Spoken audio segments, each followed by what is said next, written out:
Pukaki ki te tangi a te manu e re runga rawa e tui I runga, tui I raro, tui I roto, tui I waho, tui a te heringa tangata, ka runga te ao, ka runga te pō tihei, hauri ora. A te mihi tuatahi mihi kina atua kaha rawa, a ho mai o kaha, ho mai o aroha ki a mātou I tēnei wā. A ka huri au taku whakaro ki nā tini aitua, uehe atu ki te pō, haere, hari atura. Ka taku whakaro I nai nei ki te mate no Oraka Haparima. Ko Sandra, e moi, moi mai, hoki mai. Te rangatira Sandra Cook, e moi ana I roto I te tai o te tonga. Ai, moi mai, hoki mai. Apti hono tātou hono, rātou kia rātou, tātou kia tātou te honga ora. Nā memo te hāpore e noho I tōna kāinga. Nā kaikauni hera e noho nei. Nā kaimahi, nā ringa raupa o te kauni hera nei, a tēnā koutou. Nau mai hara mai ki te hui tuarua o te komiti taiao. Ai, nau mai hara mai tau te mai. Ai, ka hoa atu te rākau ki te tumu taiao Cranwell mo te karakia timatanga. Tēnā koe. Tēnā tātou katoa nei o te mihi ki a koe e Craig hei tuku mihi. I tēnei ata, hoki ki te mihi atu ki te taniwha pīkete, hoki e wehi atu ki te pō no reira tēnā koe. Tēnā koutou katoa. Me karakia tātou, no reira mena tātou.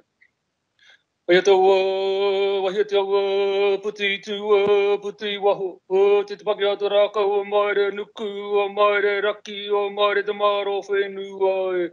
I ruka tāne, I raro tāne, paku o tāne, te raki ho tāne, noho katu ariki ho atu e tāne ki uta.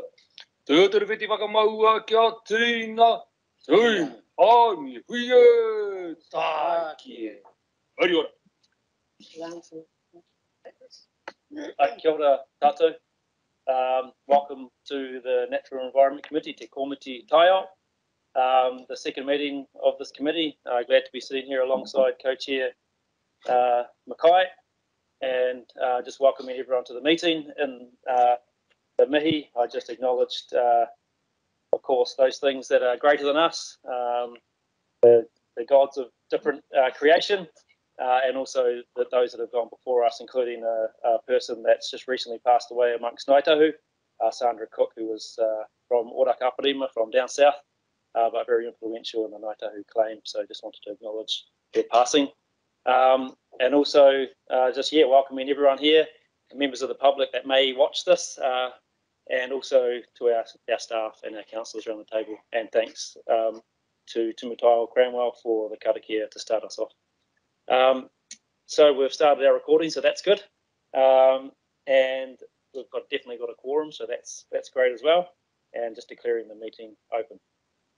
We've got a few people online, of course, as well, including staff. And I think Lan is not there at the moment, but she may join later, as she's given an apology. And the audio recording will be up later. Yeah. So just moving on to apologies. We've received one from Timothy Couch Lewis, and also from Councillor Farm for lateness. If she manages to make it today, she's got some issues with her whānau. And Jenny also might be apology for leaving early. So kia ora. Conflicts of interest. Don't think we haven't received anything. Has anyone got anything? No. Ka pai. We'll move on. Deputations and petitions. We haven't received any requests for those. So we haven't got any today. Minutes. Moving on to our minutes, which is item 5 in our agenda. So I'll take them as read. And has anyone got any matters arising from the minutes that they want to raise? Yep, Tim, there you go. Thank you, Chair. Just to report on two items that are under 5.2 in the minutes. The first was a request made for the review of the recent report on irrigation and water use in the Ashburton Heinz zone. Just to report back that the research paper by William Dench and Leanne Morgan considers the impacts of changing from flood irrigation, or border dike as it's commonly known, to more precise spray irrigation, generally centre pivots. And it looks at the impacts on groundwater quality and quantity. The result is that groundwater levels have dropped and nitrate concentrations increased. Both of these are a result of less water infiltrating through the soil into groundwater. And what does infiltrate shows a greater nitrate concentration from intensive land use. This consequence has been taken into consideration by Environment Canterbury in modelling good management practice in our sub-regional plans. So, for example, in the Heinz and in the Waimakariri and under Plan Change 7. That modelling shows that if good management practice is achieved by improved irrigation practices alone, i.e. without nutrient reductions, at the same time, there can be a rise in nitrate concentration. And one way of considering this is that flood irrigation is a form of unmanaged aquifer recharge, and the move to managed aquifer recharge is one tool to lessen the impact of the change, but it does need to be matched with nutrient reductions as well, and that is what is done through our sub-regional plans. So that's the report on that item, and then further down in 5.2 on the CWMS targets report, the request was for a workshop. We were unable to schedule a council workshop on the targets report before the Canterbury Mayoral Forum received the targets report at its August 20 meeting. The targets report is an online product and it can be updated regularly with new information as it comes in, and that is how it was designed to be.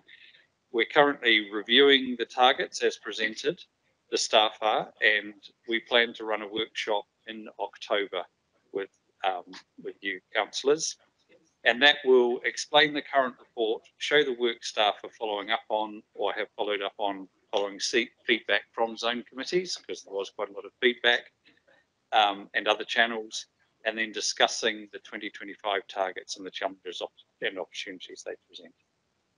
Thank you, Chair. Kia ora, Tim. Is there any questions? Yeah, Councillor Mackenzie. Yeah, to do with that, I'm aware that you've had letters from irrigation companies as well as zone committees. So all that information in terms of, and I'm aware that certainly the letter from one irrigation company was saying that clearly the CWMS report doesn't recognise some of the gains that have been made. You will review and at what stage could we expect to see some of those targets? The reports on the targets being reviewed. What timeframes are we talking about? Thank you, and through your chairs. So that is the aim of the workshop, is to work through the review that has been done in light of the feedbacks from, for example, the irrigation scheme and others. So the aim is that is by mid to late October. Do you need a workshop though to correct factual mistakes? No, apologies. The workshop will present on the review that has been done in light of the feedback. So it's not waiting for that workshop for those changes to be made. Thanks, Tim. Any other questions related to that? Vicky? Yeah. Can I ask a question relating to the first report? Yes. So, and it actually does, I think, potentially tie in with the second, with the 2025 targets, and that is it? I know it's really another question. And you may not be able to answer it, but I'm putting it out there. Is the finding, or do these findings of that irrigation switching to centre pivot away from border dike, and that we have these increases in nitrate concentrations and lowered groundwater, is it still appropriate to have a target that is continuing to encourage that as something that is we aspire to increase those sensitive irrigators in Canterbury. Like there's a target in our CWMS that looks to increase that irrigation area still. And so would we be looking to review that? And I take on board what you've said about reducing the amount of nutrients going onto the land. But of course, we know that often you'll have more cows in these types of irrigated areas because the grass grows greener and for longer periods of time. And so much of the nutrient comes from cow urine. And therefore, it's quite difficult to actually manage that if you've got higher numbers of cattle on the ground. So that's the question, and I think it's probably one to take to another date. But Kia ora, Vicky. I think that the workshop is about the targets report, not the actual targets within the CWMS. So that would be a separate review that would have to be done. And maybe Tim can tell us about when the next review of targets may be, but this is about the target report. Yeah. Sorry, I'd misunderstood that. And I can't tell you off the top of my head when the next review of the targets is, but I'll get back to you on that. Thank you. Jenny. And I just might respond in relation to the points that Ian raised. We have received those letters and we are giving a written response to those people that wrote as soon as we can. So that's separate to the workshop, just so everybody knows that. Kia ora, Chair Huey. So I want to move a resolution now for the minutes. So that we receive and confirm the minutes of the Natural Environment Committee, the inaugural meeting that was held on 1st July 2021. Is there a seconder? Councillor Scott. All those in favour? Aye. Cool. Any against? Carried. Thank you. So we'll move on to item 6, which is our first decision paper. 6.4. It goes from 6 to 7. Sorry, 7. 7.1. A freshwater farm plan, stock exclusion, low slope map submissions. Fiona, is Fiona on? No, Fiona's here. Kia ora, Fiona. And Dan and Cam, if you'd like to come up and support, that would be great. So I'll hand over to you when you're ready, Fiona, to introduce this paper. Thank you. Thank you, Chair. Kia ora koutou, everyone. This paper today is seeking approval of 2 separate submissions. So the first is our submission to the Ministry of the Environment on the Freshwater Farm Plans Regulations discussion document. The second is seeking approval on the final submission on the stock exclusion regulations proposed changes to the low slope map discussion document. So just the paper goes through some of the process that's been followed in developing the submission with key themes circulated to council, feedback, and the draft submission that was circulated and the feedback received on that. The key themes of the submission cover the need for the system to have a robust accreditation system, quality assurance processes as mechanisms to ensure it's got rigor and robustness, to ensure it's got the confidence of the wider community, but also acknowledging that that needs to be done in a way that balances the costs of the system to within manageable limits. It's one other key point is the seeking of clarity around the role of the certifier within the system, particularly in the context of balancing the advisory function and the regulatory aspects of the role. Another one is providing experience of the use of resource consents alongside our farm environment plans and our current way of using farm plans in Canterbury. Seeking recognition of the progress made under our existing farm environment plans and recognition of the work that we've already done in the implementation of the freshwater farm plan. And for the stock exclusion regulations, the key point in the submission is seeking clarity on the integration of the implementation approach with the freshwater farm plans, but generally supportive of the changes as being more practical to implement.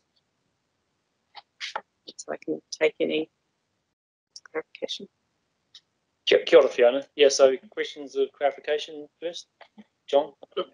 Thank you. I do have a question of clarification around the certifier, but just other to say I'm not comfortable and happy to support the submission as it sits today. My question is around the role of the certifier. I know we're seeking further clarification.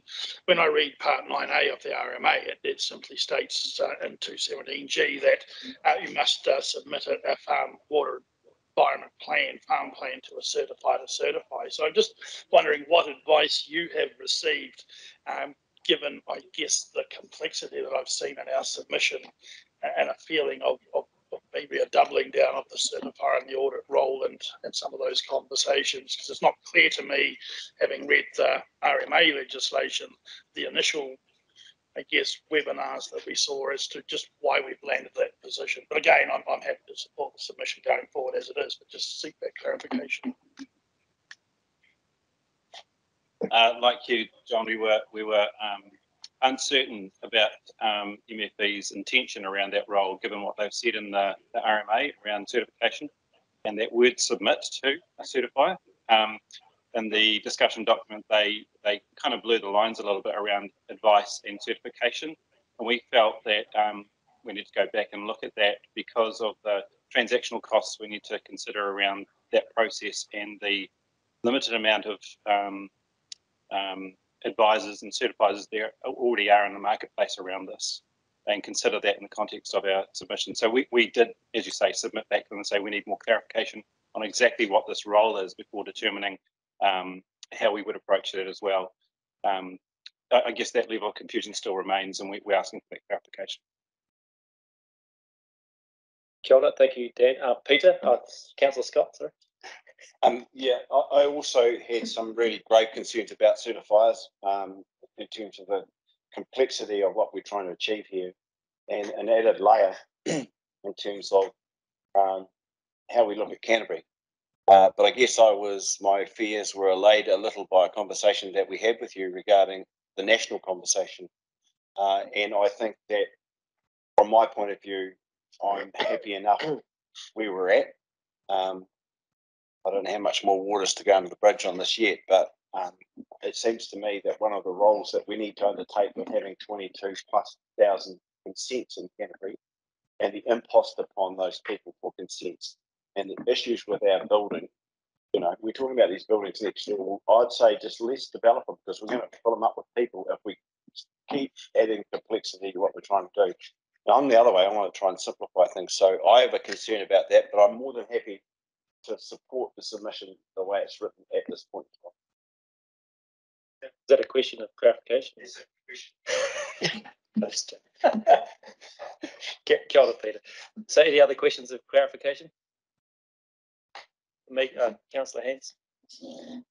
Just with regard to the paper, we can get into some of the discussion around the submission later on, but in point 26 and 29, you've flagged that you don't think there are any risks or issues of legal compliance nor any consistencies with counter policy. Can you just provide some commentary around that for me, given that the submission detail does differ from our current system, and whether there's any risk in terms of the amount we risk from a legal perspective, but risk of challenge of our existing system, given we're arguing that parts of our existing system are not sufficient or are deficient. So are you able to provide comment around that, given the paper says there are no risks? Through the chair, I guess it's quite difficult to quantify any risks at this stage, just given how there's so many components that are yet to be determined within the farm plan system. So, and I apologise, this paper was written under a bit of a time pressure. So we probably haven't done as thorough risk assessment as we potentially could have. Got it, Councillor Heinz. Any other questions or clarification? I'm keen to move forward if we can. So I just want to say, firstly, there has been a process in behind the scenes. I want to give acknowledgements to our staff, especially Fiona, Dan, and Cam, that have done a great job on trying to pull this together. It's obviously a big area of change for everybody, and it's been done at a national level. So the whole country's grappling with this. And obviously, what I like about the submission is that it does acknowledge our existing system, as Councillor Heinz has just mentioned, that we have done a lot of work here in Canterbury on this matter. So I think that's why our submission is important too, because we have the experience in the country to be able to share with the rest of the nation. So yeah, just want to thank everybody. And what we've got in front of us is 2 resolutions to approve the final submission, approve the final submission on the freshwater farm plan regulations discussion document, and also to approve the final submission on the stock exclusion regulations, which is appended in the same submission. So keen to move that now, and then we can obviously have a discussion and debate after that. So I'm happy to move that. Is there any seconder? We're moving. For sure. Yeah, just seeking clarification on the recommendations. The recommendation that was put to the council meeting in August delegated authority to the council chair and deputy chair to approve the submission. I'm just wondering if that is the case, then does that get added as a further recommendation? Yeah, kia ora, Councillor Edge. Yeah, we're looking at tidying that up, because what we haven't noted yet also is in our report at point 32, it is on page 17, it notes the next steps. And of course, that was with a submission date of tomorrow, the 24th of September. We got news through yesterday from MFE that it's been extended to the 7th of October. So that does give some time to get that done. But so in terms of the delegations, yes, we're considering putting forward a 3rd resolution about the delegation to the chair and deputy to make any minor amendments and get it submitted by the 7th of October. But we can get to that in a minute if we deal with the first 2 resolutions first. Happy to move that at the end. So just keen to move the first 2 for now that are in our papers, and we can go from there. So is there a seconder to those? Yeah. Yep. Tumitao Cranwell is happy to second that those 2 recommendations. So is there any discussion on that? Yeah, Councillor Mackenzie. Yeah, so I would like to propose an amendment to the 2 proposed recommendations. And I guess this would be number 4, if you're going to have number 3 with, or whichever number you want to put after. And so I'll read it out. So I propose the following amendment at the end of our freshwater farm plan submission, which can be inserted somewhere around 0.133, up to staff where they want to put it in exactly. And it reads like this. We note that climate change adaptation has not been included in the freshwater farm plan discussion document. Climate change brings with it an increase in heavy rainfall and flooding, increased air and water temperatures, and high winds. These factors will affect our farmers more as climate change intensifies. Our farmers need a mechanism in their farm plans that enables them to plan in measures for adaptation to climate change and farm resilience. Freshwater farm plan guidance could require farm plans to include climate change predictions for the region that the farm is in, ask that farm plans describe how these predictions will affect their farm, and show how the farm plan will deal with them. Freshwater farm plan guidance could also flag current farm practices that are at high risk of being maladaptive to climate change, in the sense that they could decrease farm resilience in the face of climate change. So I wondered if staff could bring that up on screen, perhaps it might be helpful. Everyone's received a copy, so it's not a big deal if you can't. Kia ora, Councillor Mackenzie. I think because we have got some amendments, I think the best thing to do is to move an amendment to 1 that notes approves the final submission on the freshwater farm plan regulations discussion document with the following amendments. And then if people agree with that, then we can list the amendments that are to be debated and then vote on them separately. That's what I would suggest to do. But we've still got the, what's it called, the substantive motion on the table. So we have to vote to agree to let this one in. I suppose that's what I'm trying to get across. So if that's the intent of what you wanted to do, Elizabeth, if you agree with that, that's what where we go to next. Sorry, I don't have the exact wording, but yeah. Can I just clarify something I forgot to say? So my amendment does not deal with climate change mitigation, which is already noted in points 30 and 45, and which will be dealt by government. This is purely about farm resilience and climate change adaptation. So that's just to be clear.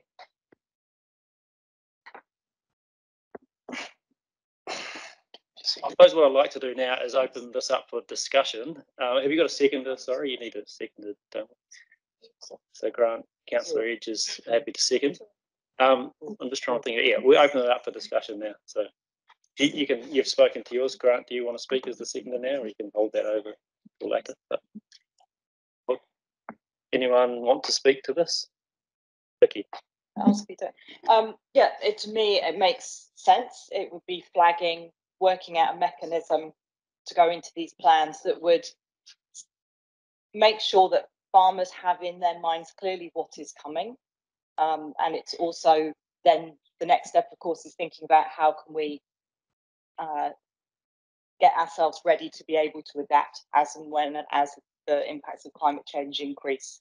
So it's finding a mechanism to ensure that people do have this risk that is increasing top of mind. So it seems to me like a sensible thing to put out there. It's not saying how this is going to be implemented. It's saying it's something for consideration that those smart people at government level can work into policy and guidance and so on. So I support it. Councillor Southworth, Councillor Scott. I guess my question is directly to Elizabeth in terms of what does it mean, you know, in terms of practical terms, in freshwater farm plans. The freshwater farm plans at the moment are looking at, you know, a short time period and an audit process that's iterative regarding grades. That's what we have. So are you having a holistic view of the farm in terms of that? Well, what's the long-term view? What's your view on that? Because I think then we can get an idea of what the wording should look like. Well, Councillor Scott, would you like to answer that? Yeah, so I mean, farmers are going to be best placed to determine what measures they need to take to increase their farm resilience. I don't think it's sort of good for us to be specifying what they should or shouldn't do. The purpose of this is merely to flag it, to have it in their minds, and I appreciate that the freshwater farm plans are for a short-term period, but climate change impacts are happening anyway, and they're going to, you know, whether it's 1 year, 2 years, 3 years, 10 years, 30 years, it still needs to be there in the plan, because I don't see evidence of any other mechanism of building it in. So for me, it's a logical place to flag it and have it built in there at the beginning of when they're actually designing their farm environment or freshwater farm plan. Yeah, I've got another. Can I just? Yeah. So my point with this would be a risk assessment of climate change on that property as part of a farm plan. You know, this is how we see our future looking. This is what the risks may be. You know, we may need to have more water storage. We can't go on the way. You know, I don't know, but to me, climate change is about risk. It's about risk to your operation. It's about risk to our communities. It's about risk to our region. So I think we need to, if we're going to put this in, I think we need to have some identification of the risk around climate change. Well, I would be happy to put in the words risk and risk assessment in there. To think for a minute. Do you want to continue the discussion on that? Ian McKenzie. Look, I'm happy with this amendment, but I think when we present our submission to MFE, we need to flag that assessing farms. This is about flagging the issue to farmers. It's not going to be a regulatory requirement that farmers have a formal plan as to how they're going to address climate change, because that would seem to be inappropriate, because everybody will have a different view as to, every business owner will have a different view as to how they may or may not be able to adapt their farms going forward. And I suspect any certifier or auditor is likely to only bring an a subjective opinion to this rather than an objective opinion, given the uncertainties around what climate change might mean to every individual property. So it's important that that is flagged as if this amendment is accepted. Kia ora, Councillor Ian McKenzie. Councillor. Thank you. Okay. Yeah, look, my views similar to Councillor McKenzie's, Ian McKenzie's, and it probably does align with Elizabeth McKenzie's suggestion there that it's about flagging, because I do believe every farmer will be in a different position. They'll look at their risk, their position will be different for every individual. That's just the nature of individuals. Some will be able to accept a higher degree of risk than others and be prepared to wear it or look at other options. So to me, this is just really flagging if you want, but I think that we need to be assured that farmers out there are actually already dealing with these risks on a daily basis. Anyway, already. Kia ora, Councillor Mackay. Look, I think from what I've heard, there's some good support for this amendment around climate change mitigation. So what I want to do is just to tidy things up, like we said before, is we've got the two motions in the original paper on the table, but Elizabeth has moved an amendment to the submission. So to clarify that up, with the movers' support, as we explained before, that the new motion, if it passes, would be approves the final submission with the following amendments on the freshwater farm plans regulations discussion document, and then we would have A and whatever comes after that, and each of the sub points would be voted on separately. But we just need to get this through the process first in terms of allowing those amendments to be put forward. So if Elizabeth, if you are happy to support that, and Grant was the seconder, hopefully you can hear me, that then we can move on to inserting your suggested words as A, 1A. So are you happy with it? Peter's actually happy to leave it as it is. Well, I have already got the word risk in there. Yeah. Sorry. Yeah. But yeah. Yeah.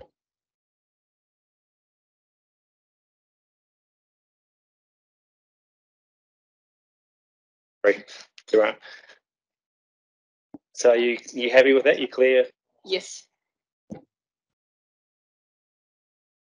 Seconder supports that? Yes, I support that. Cool. So Yes, I support that. I'm going to put that to the vote. Do we move the grants at the same time? Well, do we? No, because I think we're going to do that separately. Okay. I think we're on the right track. Yeah, it's good. Yeah. Yeah, cool. And then we can do other amendments after that. Okay. Yeah, good. Councillor Heinz. Sorry to be a pain, but just for my clarity, in terms of I'm happy to support Liz's amendment, but in terms of the substantive for one, I'm not sure whether I can support the approval of the submission as a whole until I've seen how the submission as a whole lands at the end of this process. So I'd be happy to vote for Liz's amendment, but not for the substantive plus. Does that make sense? So whatever the process is, I'm happy with whatever you decide. If we just have clarity around which we're ticking off of, is it all of it together or one piece and the other piece? Yeah. So what it would be is the submission with the first amendment, which Elizabeth is raising, we would get that through and done. If there are subsequent amendments that need to be made, they'll be voted on separately. I don't know if I can make it any clearer than that.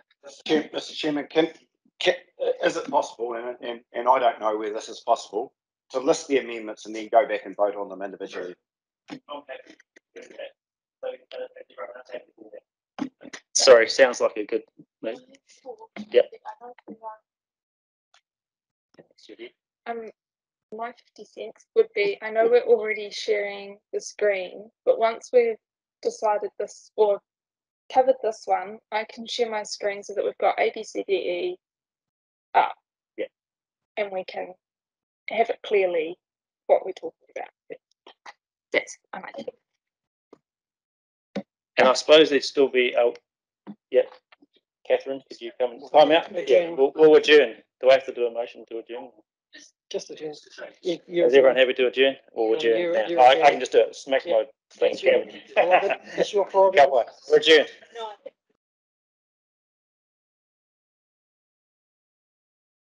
It's going to call the meeting to order, and the recording started again. That's great.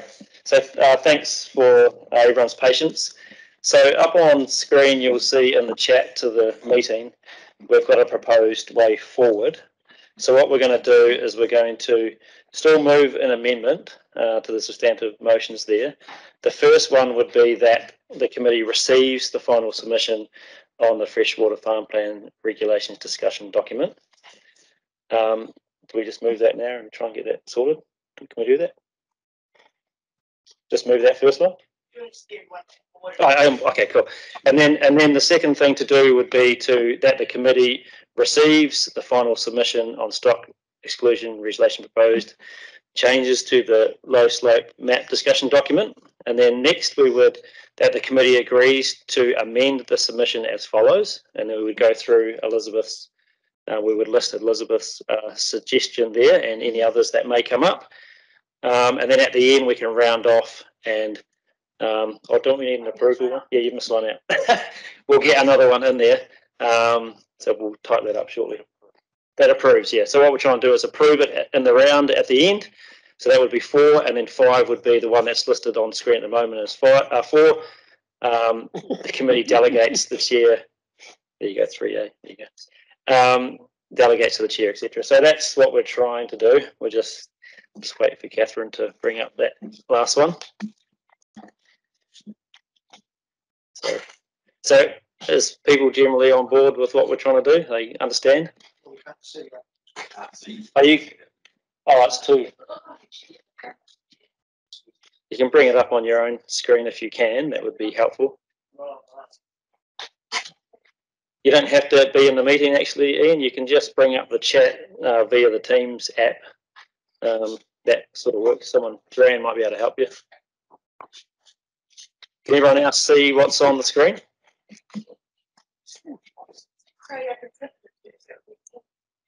I don't know if we need to do that. I think we can. Most people look like they're happy. Ian and Peter are just getting that sorted out with Joanne.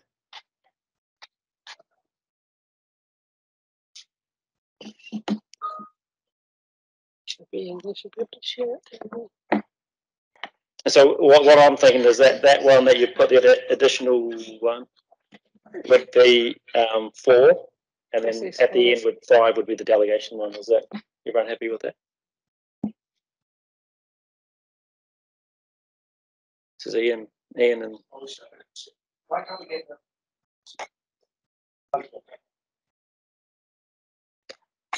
Because we just haven't done it through a Word document, but yeah, that's possible. Julie, can you do that? Yeah, you can do it. Cut and paste from there. Yeah, put it on screen. Cool. We will do that, Ian. We'll just get in there. I think I might be doing Because what we'd like to do too, Catherine, is put the actual Elizabeth's amendment in 3A there when we get to that, and bring it all up on screen as well. Just praying computer artwork, which is slightly slow. Good or equal.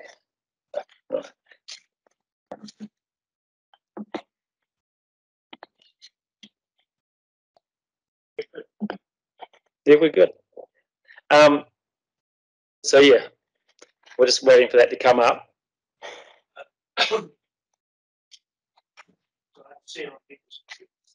Oh, good, good.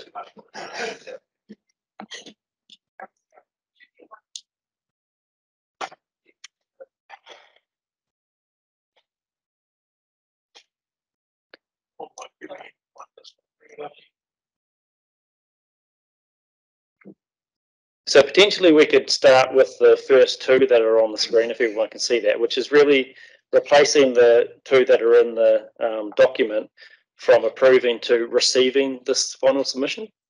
So maybe we can go there, and maybe I should just move them? Can I do that?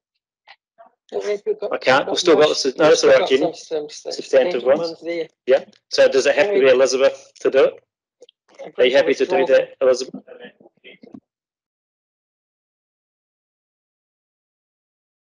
receiving this one. Yep. Yeah, that's fine. Yep. I think he's already.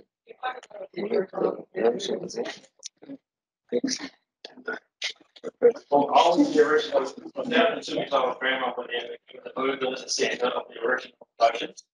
Sorry, myself and Untitled Grammar were the movers of the original motion. If we can withdraw that, that might be easier. Does that work with everybody? Catherine, does that work? And then we can get back to Elizabeth's amended motion when we get to that. Are we happy to do that? I know it's confusing, but I don't know what to do. Oh, can myself and Tumitau Cranwell with a mover and seconder of the original motion, can we withdraw that and then just go through these in order? I'm not sure. Okay. Okay. I'm there. Let me share my screen.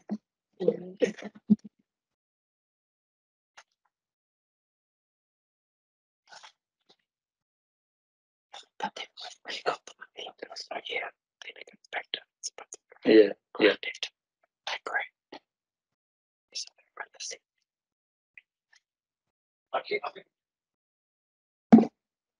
Yeah, I think with your permission, you can amend the original motion. So why don't we just do that? No, they were talking about withdrawing. You're not withdrawing it. Yeah. Where we want to go, and I think everyone's in agreement to go there. We just got to hear it. Yeah, they come. That's good.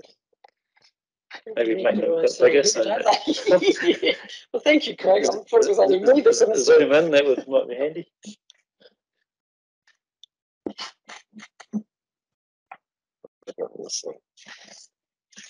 Cool. Here we go. So I think we might be leaning on that. I'll amend the initial motion with the support of the seconder and put forward 1 and 2 on this list. So should we go there? Is that what we can do? So I'll move an amendment that the committee receives the final submission on the freshwater farm plans regulations discussion document, and 2, that the committee receives the final submission on the stock exclusion regulations proposed changes to the low slope map discussion document. Seconder, do I have seconder? Tumitau Cranwell. I'm just going to put it to the vote. All those in favour? All right. Any against? No, thank you. Carried. My screen's just turned off. And now I want to move the third resolution that the committee agrees to amend the submissions as follows. Or should Elizabeth do this? I'm a bit confused. But and can we insert Elizabeth's stuff in there on A? We need to get a mover and a seconder for that amendment. So. True. Yeah. Well, Elizabeth, why don't you do that? But sorry. Yeah, you should be able to cut and paste what I sent through into that so that we can all see it. Elizabeth, can Yep. I trouble you to email it to me, please? I don't have that. Oh, sorry, I sent it to everyone except for you. Apologies.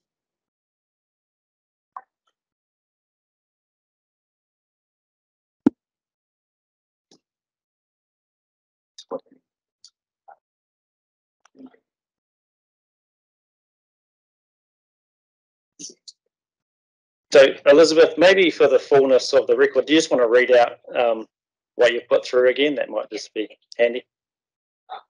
Yeah. Again? All right, okay. So we note that climate change adaptation has not been included in the freshwater farm plan discussion document. Climate change brings with it an increase in heavy rainfall, flooding, droughts, increased fire risk, increased air and water temperatures and high winds. These factors will affect our farmers more as climate change intensifies. Our farmers need a mechanism in their farm plans that enables them to plan in measures for adaptation to climate change. That is farm resilience. Freshwater farm plan guidance could require farm plans to include climate change predictions for the region the farm is in, ask that the farm plan describes how these predictions will affect their farm, and shows how farm plans will deal with them. Freshwater farm plan guidance can also flag current farm practices that are at high risk of being maladapted to climate change, in the sense that they decrease farm resilience in the face of climate change. Thanks, Councillor Mackenzie. Now, we had a discussion on that earlier on, and I think there was some good support around the table for that. So I'm just going to put this 3A to the vote. All those in favour? Any against or abstentions or anything? No? Well done. Wow, we got there on that. I'm really happy. Thanks, everybody. Clap, clap. Kia ora. So is there any other amendments or comments that people have on this submission? Kia ora, Councillor Edge. Yes, I'd like to propose an amendment to clause 10 of the submission. I don't know if that can be brought up. It's just an additional comment at the end of that clause 10, which says further clarity is required to better understand the relationship between the freshwater farm plan system and the regional council planning processes, particularly with regards to how cumulative effects, as well as any collective or non-statutory actions, such as from the MPS FM 2020 action plans are to be considered. That's my proposed motion. Is there a seconder for that? Can we see the wording for that, please? Yes. Want to speak to that now? Councillor Mackenzie? No? Is there any discussion on that amendment? Well, it seems to me inappropriate to discuss something which we can't see. Well, you heard it though. Can you we look at the checkbox? Yeah. Are you able to? Hey, who's got control of that? You getting there? Thank you, Catherine. So my comments are that it would be, and it's hard to say it without seeing the actual wording, but the comments made in it, I still can't read that, are the cumulative effects of, I'll wait. It is up on screen now, and we'll try to get it made a bit easier to see. I can read it out again. So if you go to your papers, there's clause 10. So it's on page 19. And so there's already a paragraph there that ends with this sentence. There are also other benefits from the integration of the resource continuum framework, including allowing the broader and cumulative effects of an activity to be considered.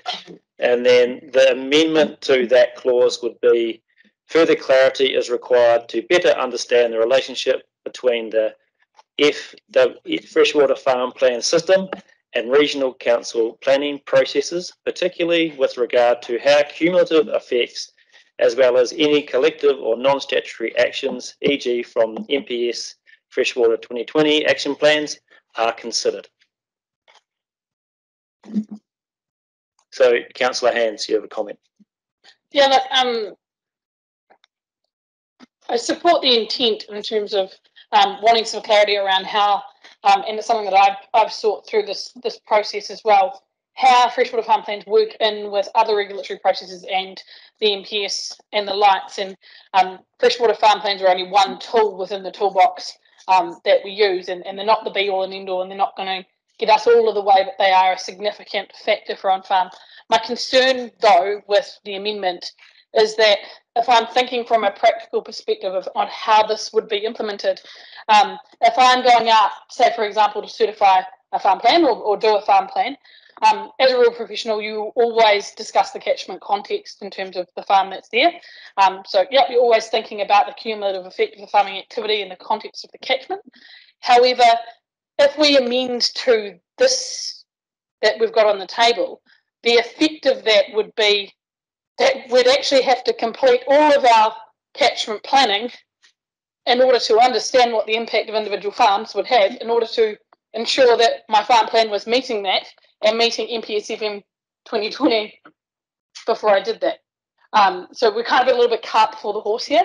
So support the intent of saying we need to consider cumulative impact, but adding this in would potentially hamstring progress on farm as we're trying to move through, people are doing those farm plans and trying to certify them without having that wider context knowledge, as that's a big process that we're going to have to go through to assess against the new NPS as opposed to our existing plans and the NPS that we already have. So yeah, that's I can't support it on that basis because it can create some practical issues. Has any other comments, Councillor Scott? Yeah, I think this is a little confusing in terms of what it's trying to say. Freshwater farm plannings and our farm environmental planning at the moment respond to our land and water plan and Plan Change 5 and our bespoke plans for different areas like Otop, Ashburton and Waitaki.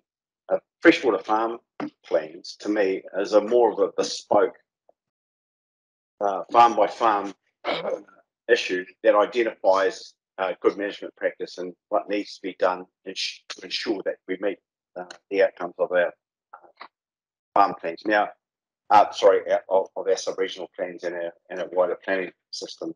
Yeah, we have a system around planning that we can go and tighten those plans up, and therefore freshwater farm plans will have to tighten up also. I think there's a reasonable point there in terms of cumulative effects, but I think that plans, in terms of our plans, take care of that. I'm just wondering whether the reference isn't to the category that we identify as farm enterprises, where a farmer has more than one farm, and they need to be assessed as one. So I'm just trying to get some clarification around that. But I think that we already do this. I think the thing is, Councillor Scott, this is a submission to government to tell them exactly what we already do to help them with their process. So I think you're right. We do this, so that's why we want to tell them that. So it's not, we're not making a decision on how to change our farm plan system in this meeting. We're making some comment to government who are going to make a decision on this, and we're trying to tell them. And I think the intent, if you go back and read the start of 10, it is about tying or telling them that tying the resource consent process to farm planning is important in some locations, like we have done here in Canterbury. So I think that that's why I'm supportive of looking at this thing about cumulative effect and making sure there's a tie in here. But happy to hear from Councillor Mackenzie. Well, my point is that 10 already says exactly what the amendment is proposing to say yet again. So I don't know that we need there's nothing in the proposed amendment that isn't covered already in the wording of 10. And perhaps staff could give us a view as to whether they think there is anything significantly different in the two wordings.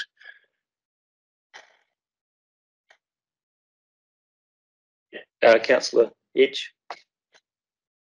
Perhaps I can explain the reasons why I think that this little addition is needed. Our current farm plans seemed to operate on a farm by farm assessment process. We've recently established a sub-catchment committee, and my feeling is that the NPS and our submission is kind of aligning a little bit with what the government's proposing, in a way that we've got to go beyond the farm by farm and look at a farm in the context, in its broader context of a sub-catchment or a catchment, so that we are considering the holistic implications of an activity on a individual farm, and that farm plan can then be modified or will address perhaps issues of a whole catchment, so that collectively 5 farms operating within a catchment are all operating on the basis that the effects of what collectively they're doing and what the impacts on the environment might be. So it's a holistic approach. It fits in with Te Mana o Te Wai and the hierarchy of obligations in terms of water quality, water, people, economy, those sorts of things. But I think it's really important that the land use activities within the catchment are considered as a whole, and really just some guidance or clarification from the government how that will work within the regulatory framework in terms of some non-statutory issues that might be required, but also our broader strategies overall. We have a strategic direction for transformative opportunities going forward, and one of those is to encourage land use diversification. We've got climate issues that we've talked about just before. They're going to have greater impacts, and I think that those broader things are not necessarily completely assessed or addressed on a farm by farm basis, and that's why I think it's good to have a collective catchment approach. Thanks, Councillor Rita. Got Councillor Sunkel. Thank you.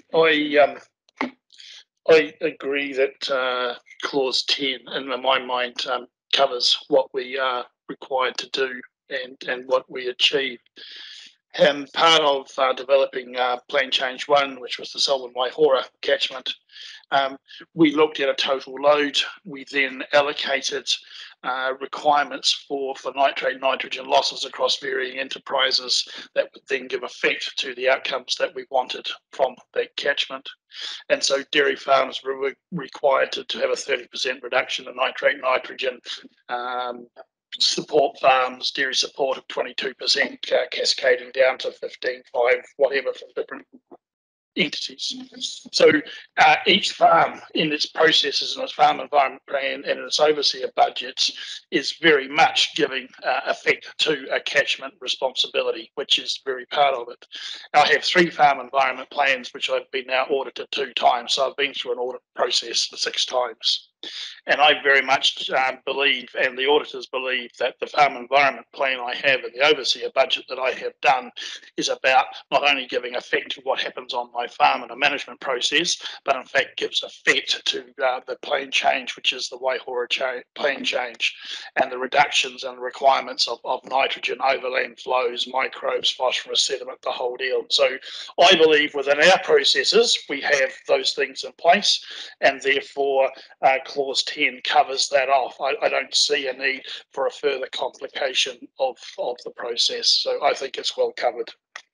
Thanks, Councillor Sunkel. Councillor McCullough. Yeah, thanks very much. Having listened to the discussion that was raised by Councillor Heinz and other comments that have been made, I now feel that we don't actually need this extra amendment put onto this. When we consider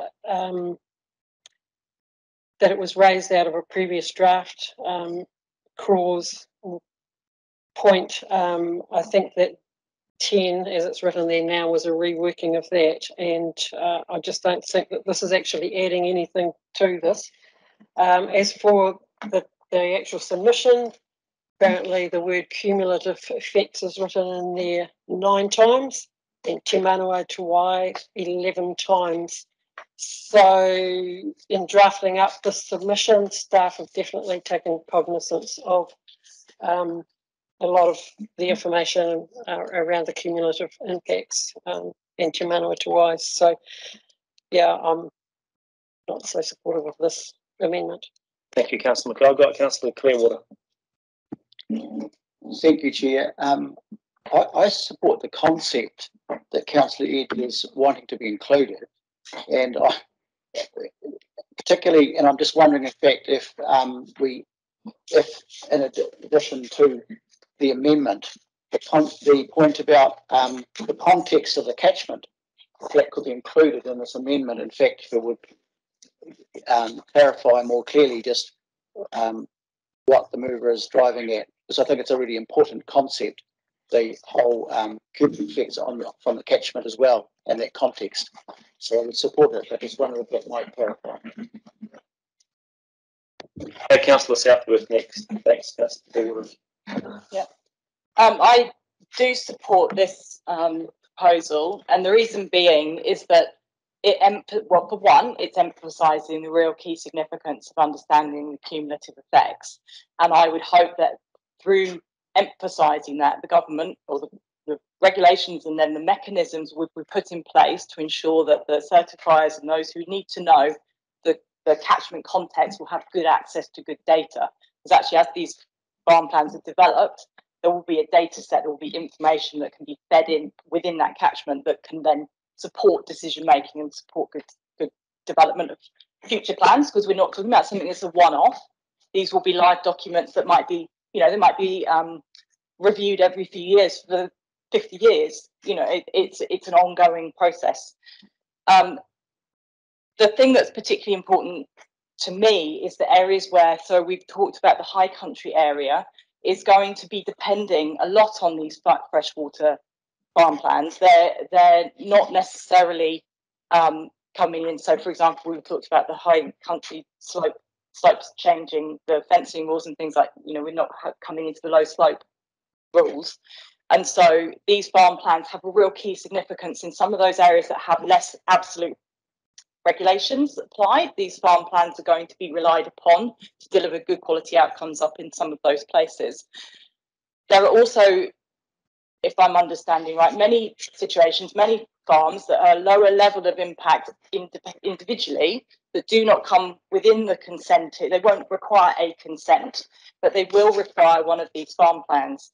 And so again, how do those farms in that context actually integrate across within that catchment? And so to me, it feels like that actually needs to be thought about. How can these actually work together, different farms within the same catchment, work together collectively, so we don't end up with a situation like, for example, Ortu Wharekai, which could undoubtedly have been realised was coming some way before. And if there'd been a collective mechanism to enable those farms to look, see, and work together on this type of plan, that might have preempted the situation that particular catchment is in. So I fully support putting this in for people to think about and work out a good solution. Not telling them how to do it, but that it's an important thing to do.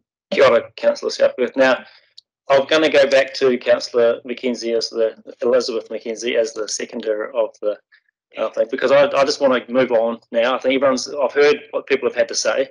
I've had a good cross section across the room. We've got the seconder that can have a right of reply, and also Grant as the mover can have a right of reply. And then I'm going to stick it to the vote. I think that's the best thing to do. Just a point. Grant has already spoken twice to the motion, and he raised some issues.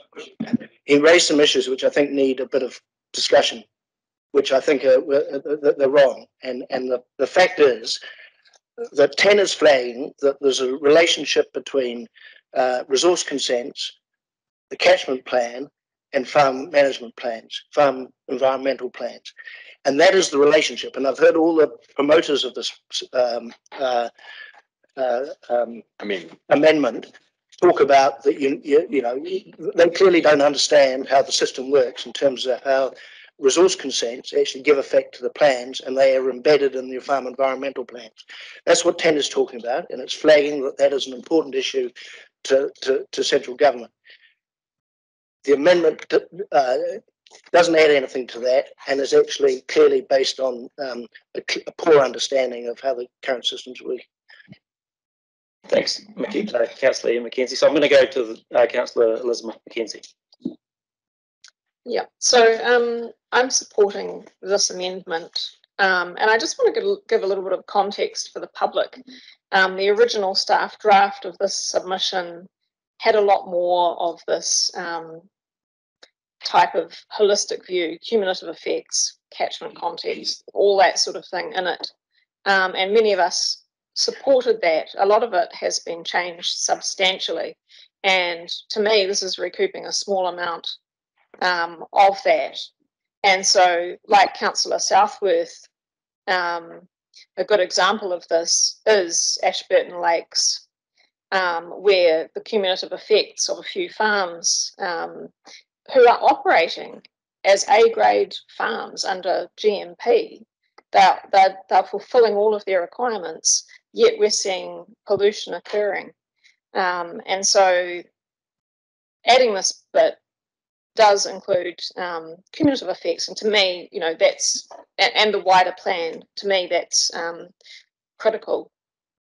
So yeah, that's my comments. Yeah, Councillor Edge, I'm going to give you a last right of reply. Thank you. Yeah, the additional piece is really in relationship to the previous draft that council had. It's to do with, and that talked about certifiers operating on an individual farm may not have the knowledge to adequately assess what a farm is required to do to meet freshwater outcomes for a catchment, if they are unaware of the actions of others that are taken within the catchment. So that's really, as Councillor Clearwater suggested, the catchment approach. It is necessary to understand for a certifier what's going on in a catchment, not just a single farm. And I think that the clarity required in the final process needs to actually allow that to happen. So there's this relationship between policy and planning, the regulatory assessment part of it, the certifiers, the auditors, so everybody's clear all the way through as to what the total picture needs to be. You know, that's really all I've got to say. Right, Councillor Edge. I'm just going to put this to the vote. So we've got an amendment which will become 3B, moved by Councillor Edge, seconded by Councillor Elizabeth Mackenzie. All those in favour, please say aye. Maybe a show of hands would help, Juliet. And so, yep. 1, 2, 3, 4, 5. And all those against? 1, 2, 3, 4, 5. Status quo. Yeah. 6 and 5.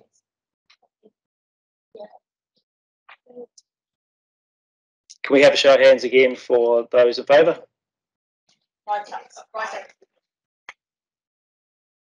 Yep. And those against? And any abstentions? 2. To my knowledge, that's passed.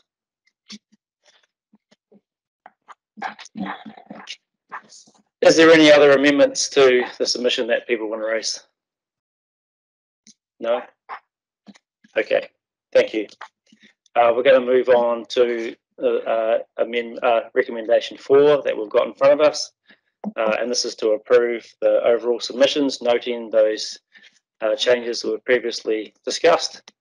So I'd like to move that the committee approves the submissions with the changes previously resolved in 3A and 3B. A seconder for that? Is there a seconder? Timothy Cranwell, thank you. Any discussion? Yep, Councillor McGough. Okay. Firstly, I'd like to thank the staff for getting this submission drafted and to the stage, and it's nice to see Cam, Fiona and Dan in the room. We've got the hair on, so that's all good. But yeah, just really a heartfelt thanks to get us to this point. I just want us to look back to acknowledge how far we've actually come. And I think it's important that as councillors we actually take a minute or two to actually consider this.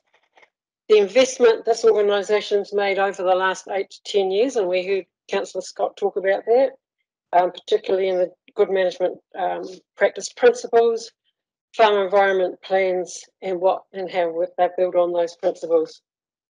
Importantly, the relationships that have been built by sector groups and mana whenua, for example, in the Mahinga Kai being introduced into farm environment plans, and the relationships that have actually been built with some of our farmers, with the majority of our farmers.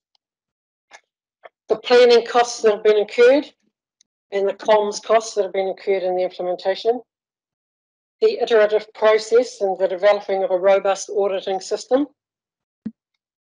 the reluctance by landowners for buy-in initially, and now we actually have it as a conversation starter between neighbours and friends at a pub.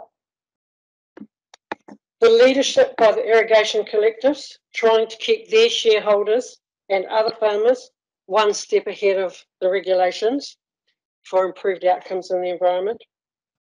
The individual farmers that have stood alone and navigated the consent process in the farm environment plan and the compliance with minimal support or support from a new industry which has sprung up in the consultancy to support them and provide advice and auditing services. And there has been absolutely millions of dollars invested alongside physical and management changes to reduce environmental footprints out there. We are leaders in this area, Environment Canterbury and our farmers, and don't forget that. And we must not throw out all the gains that we've made or forget where we've come from.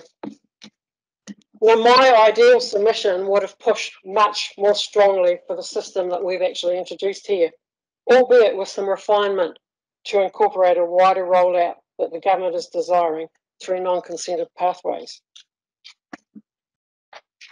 I'm really concerned about introducing an entirely new system that will add additional costs and complexity when the dollars actually should have been spent on the ground. Any new system must be flexible enough to be implementable nationally and locally. And we know one size doesn't fit all. I have concerns about the ability to actually resource the process. And I'm talking about people here. Where is the capacity particularly going to come from? We're moving specialists and knowledges from one part of the industry with capability, and it's just moving the deck chairs.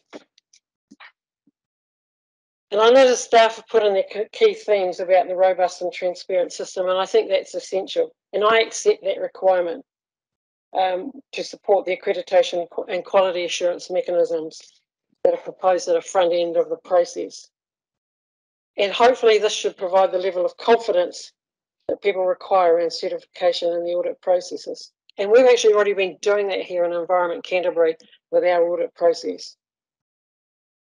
How the government's proposal will work in reality remains to be seen, and some of the issues have been raised here this morning, as there is still so much uncertainty, and that is reflected in the submission that we're putting forward.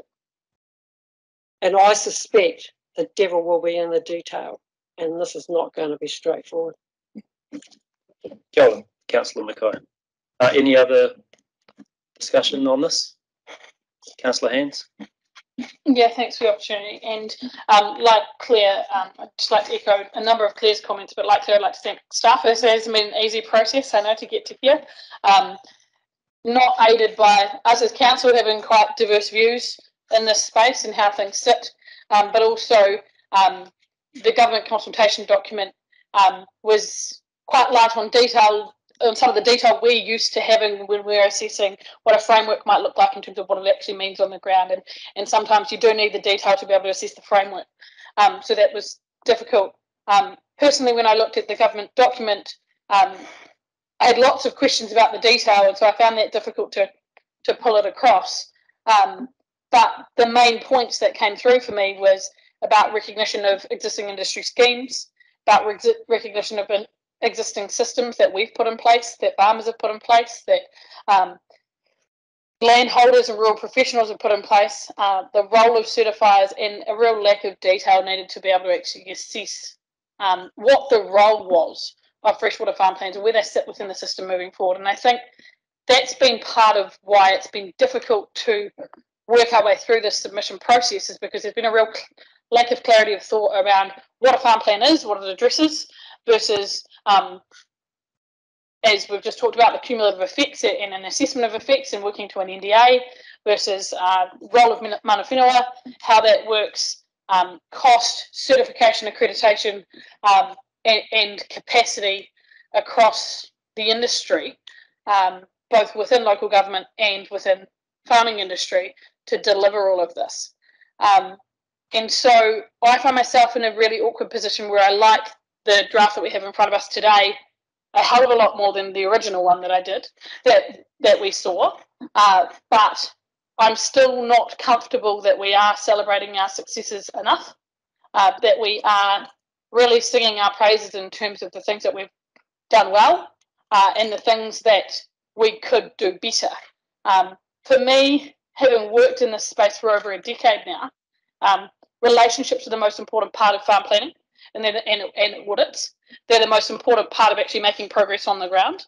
And the more focus that we put on processes and certifications and accreditations and the way in which they fit with different things, and the more we get into detail around or detailed conversations as politicians about what is or isn't appropriate on an individual farm, the less progress we actually see on the ground because people become disillusioned. I think we've failed to actually articulate the work of our rural professional community and a recognition of that. We haven't probably talked enough about a regional approach and the need for a farm and regional and catchment approach, but in the context of good management practice as opposed to in the context of catchment planning and the way that they integrate. And I think we've come a huge way in Canterbury. I can think of individual farmers where I've seen massive change in them. I can think of individual farm consultants where I've seen massive change in their attitudes in this space. And I can think of colleagues who have given up because our rural professional community doesn't want to be the regulator. They want to help farmers do things better. They want to help farmers achieve the water quality goals we all seek for our region. And I don't see much in this that really empowers them to be able to do that. And that is my concern here, because I want to see water quality improvements. I want to see farm systems improvements. I want to see our farmers recognised for that and for the rhetoric that farming is bad for the environment to go away. Because I want us to actually make progress. And I'm concerned that we are focusing far too much on bureaucracy and not enough on outcomes. And I've consistently said that in all of this space. And I'm just really disappointed that we're not celebrating the good that we've been doing here.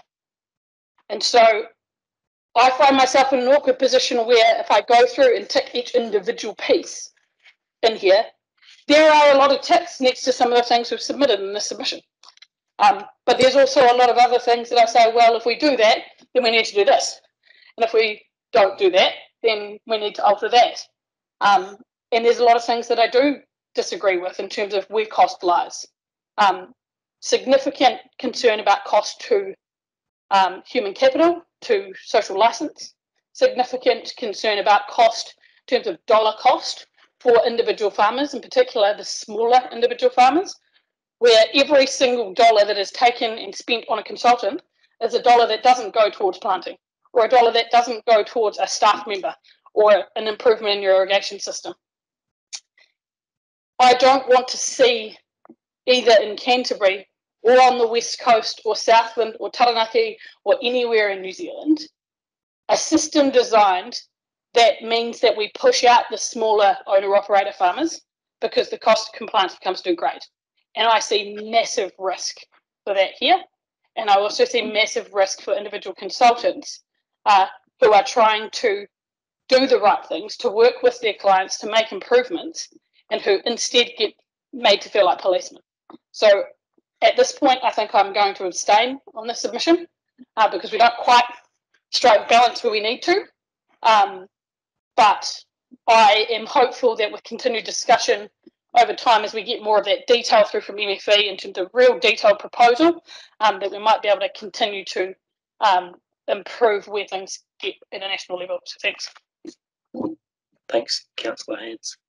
I'm loath to open it up for more discussion, and I do acknowledge Councillor Mackay and Councillor Heinz for their comments. I'm keen to wrap it up if everyone's okay with that and put it to the vote. But firstly, I just want to acknowledge, again, as Councillor Mackay has, our staff.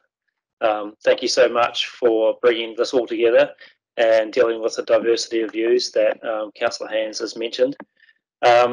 Obviously, this is part of the change that is in front of us, and I acknowledge the work that has gone in the Canterbury region, and I think that has been well put by our staff in the submission. So I want to acknowledge that.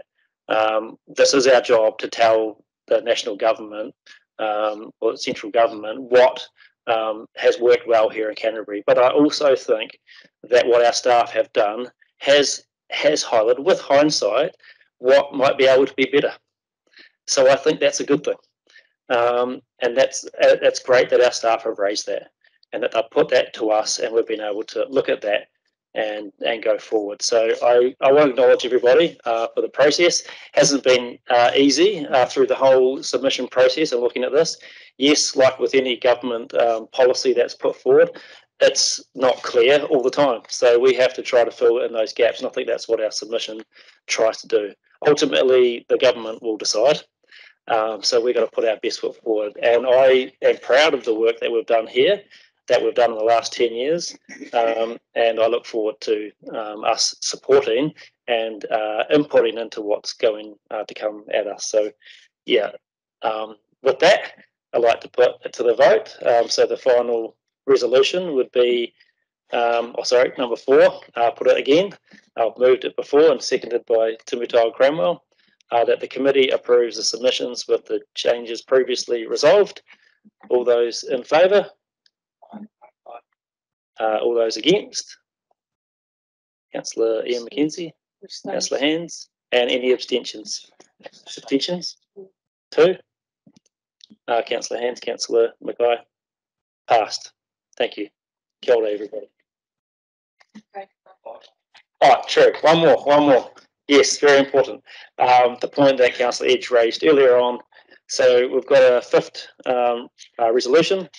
I'll move that from the chair, that the committee delegates to the chair and deputy chair of Environment Canterbury authority to make changes to the submission that are a minor effect and submit by October the 7th. Seconder, I'll take Councillor Clearwater, seconder. I'm going to put that to the vote. All those in favour? Any against? Any abstentions? Thank you, Carol. Thank you. Carol, thank you. Well done. Have a breath. Okay, we're going to move on. We've got 1 hour to get through this. We can do it, eh? Let's do it. We've got item 8.1, Catchment Subcommittee. I'm going to hand over to Untitled Chapter to introduce this. Kia ora koutou, now Committee, kia ora koutou. We would like the Natural Environment Committee to receive the information minutes from the Subcommittee. Kia ora. We would like the Natural Environment Committee to receive the information minutes from the Catchment Subcommittee meeting, which was held on the 12th of August. These unconfirmed minutes will be presented at our next meeting for adoption on the 7th of October, 2021. There were no recommendations from the subcommittee to the Natural Environment Committee. However, there are some points from the unconfirmed minutes that my co-chair would like to comment on in this forum. Kia ora, Councillor McKenzie. Thank you, to Kreml. I just wanted to remind this committee that the cost of the floods in total is about $20 million. The regional council's share of that cost will be about $12.5 million, and we might expect to get something like $7.5 million roughly from NEMA. And the second issue I'd just like to raise is that we've had you'll see in the minutes that there was a request that staff run a workshop for staff and councillors. We've had that workshop. We had all the mayors most of the mayors, quite a lot of the mayors of within the region were part of that meeting, and that in general terms there was some support for moving on with a review of the rivers and river rating systems and management systems, and they flagged a support for a flood recovery rate across the region. None of these issues are resolved, but this will be discussed at our next subcommittee meeting. Tēnā koe, Councillor McKenzie. On that note, we would like to move the recommendation that the Natural Environment Committee receives the unconfirmed minutes of the Catchment Subcommittee held on the 12th of August 2021. Have a seconder. All those in favour? All those in favour? Aye. Aye. Hold on. All those in favour, please say aye. Any against? Carried. Thank you. So we'll move on to item 8.2, which is the overview of the biodiversity and biosecurity activities in the long-term plan. And is it Alex? Okay, kia ora, Alex. I'm John. We'll hand it over to you. Thank you very much. Through you, Chair. I'll take the paper as read, but provide you all with a brief summary of what it contains. It provides you with a strategic overview of the biodiversity and biosecurity portfolio as it landed after LTP long-term plan deliberations. The overview is intended to provide a summary view of that portfolio for you. The overview also serves as a useful starting point for the committee as you start to consider other items relating to each of the biodiversity and biosecurity programs. The paper notes the five work programs contained in the portfolio and brings to the committee's attention several of the key initiatives contained within each of those programs. Those initiatives have been specifically highlighted due to their sort of scale or level of interest. Delivery of the LTP work program is ongoing, and Council or the relevant committee will continue to receive status reports on specific programs and initiatives. For example, the update that you're about to receive on Miurirako later on in this meeting. Quarterly and annual reporting will continue to provide you with updates on portfolio progress, including levels of service and budgets. So happy to take any questions. Thank you, Alex. Is there any questions of clarification anyone's got? Kia ora, Councillor Clearwater. Thank you, Alex. I wasn't sure to ask you this or in the Miurirako report, but I just wondered in terms of the whole of the strategy, I guess, for these activities, how in fact they might be, or some of them might be able to be aligned with, for example, the Christchurch Water Partnership, just how in fact we manage those, I guess, synergies.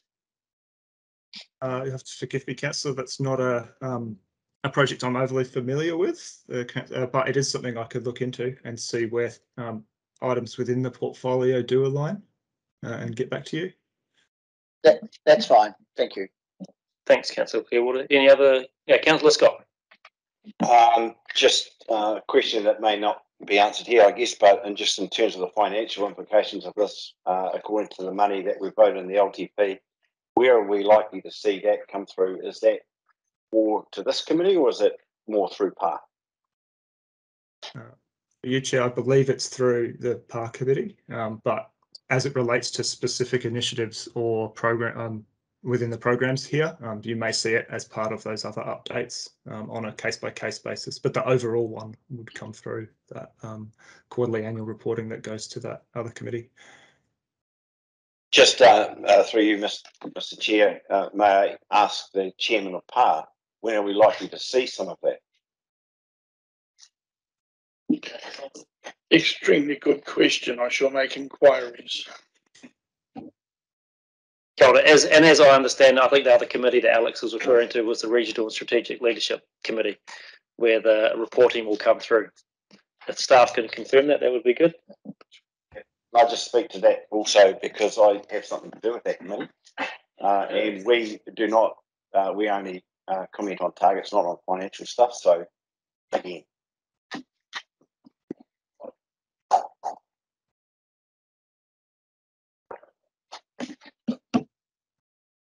Yeah, Councillor Sanko, and then we'll go to staff. I guess in addendum to my facetious response, there is a wider conversation beginning within the organisation of where we sit in prioritisation and work and costing. So that is work that will come back to these committees and obviously the Audit and Risk Committee and the annual plan. So it's an ongoing question and a question that should be at the forefront of our minds just where we sit. Kia ora koutou. Just with regard to the reporting, so yes, the financial reporting will go to the Audit, Finance and Risk Committee, but is also as part of the performance reporting, as discussed in the last Regional and Strategic Leadership Committee meeting. The performance reporting for all portfolios will include within that template high-level financials and the high-level risks for each portfolio as it pertains to the portfolio and programs. Kia ora, David. Councillor Scott.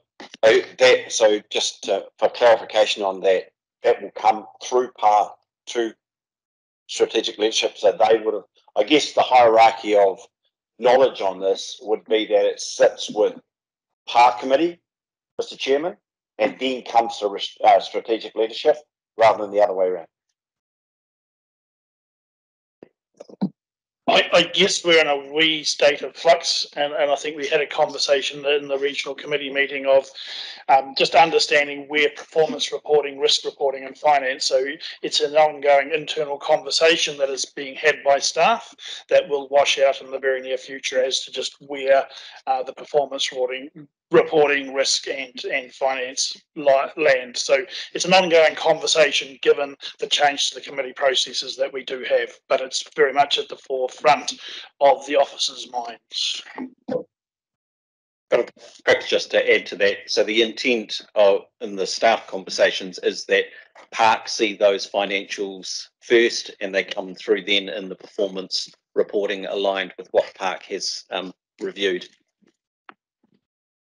Well, thank you, David. I think that's clear to me that you know, there's you'll get the financials in the reports at regional strategic leadership anyway, so that's good. I'm loath to carry on. Well, I think we should move on. So I've got a resolution to put here about the biodiversity and biosecurity long-term plan. So that the Natural Environment Committee receives the biodiversity and biosecurity portfolio work program overview. I'll move that. Any seconders? Seconder, please. Councillor Edge, thank you. All those in favour? Any against? Carried. Thank you. So we'll move on to 8.3. Very exciting to get to here. So I'm going to call Andrew up to the table to give us a little overview on where we've got to with Mururaku. Thanks, Andrew.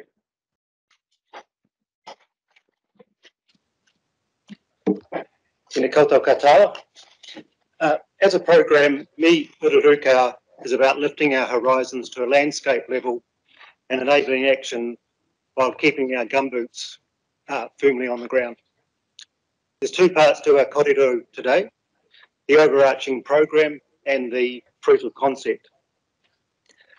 With the overarching program, it was obviously it went through the LTP and was shaped, and essentially it became a region-wide catchment orientated biodiversity, regeneration and community enablement program for which the council is investing $5.4 million into over the next 3 years of the LTP.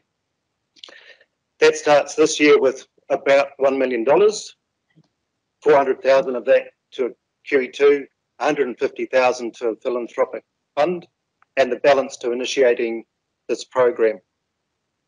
Looking slightly deeper, it's a region-wide program to enhance regional biodiversity, and although it's a focused program, Me Irrigation impacts and is impacted by activities across the environment with benefits to water quality, erosion control, mahinga kai, community engagement, and climate change response.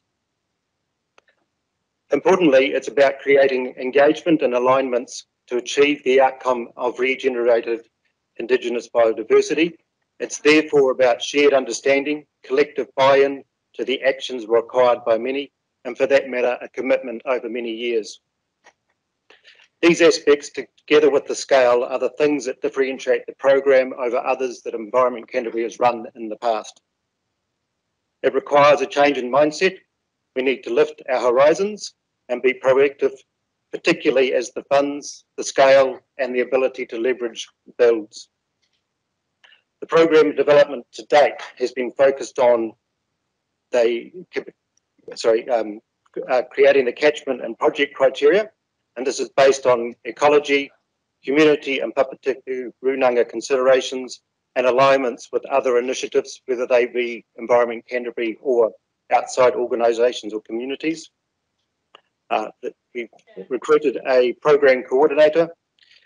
We are at the early stages of initiating program monitoring and performance measures. We've had a hui with Te Pai Haringa. And we've also been identifying a proof of concept catchment and initial engagement with Papatiku Runanga landowners, agencies and others in the catchment.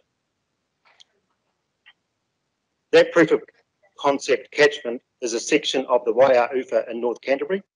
The catchment is roughly 35,000 hectares, about 35,000 hectares, and is situated between the Waiā Uwha, the Lottery and Mason Rivers and the St James's Range. This catchment is in the takiwā of Ki Runanga o Kaikoura.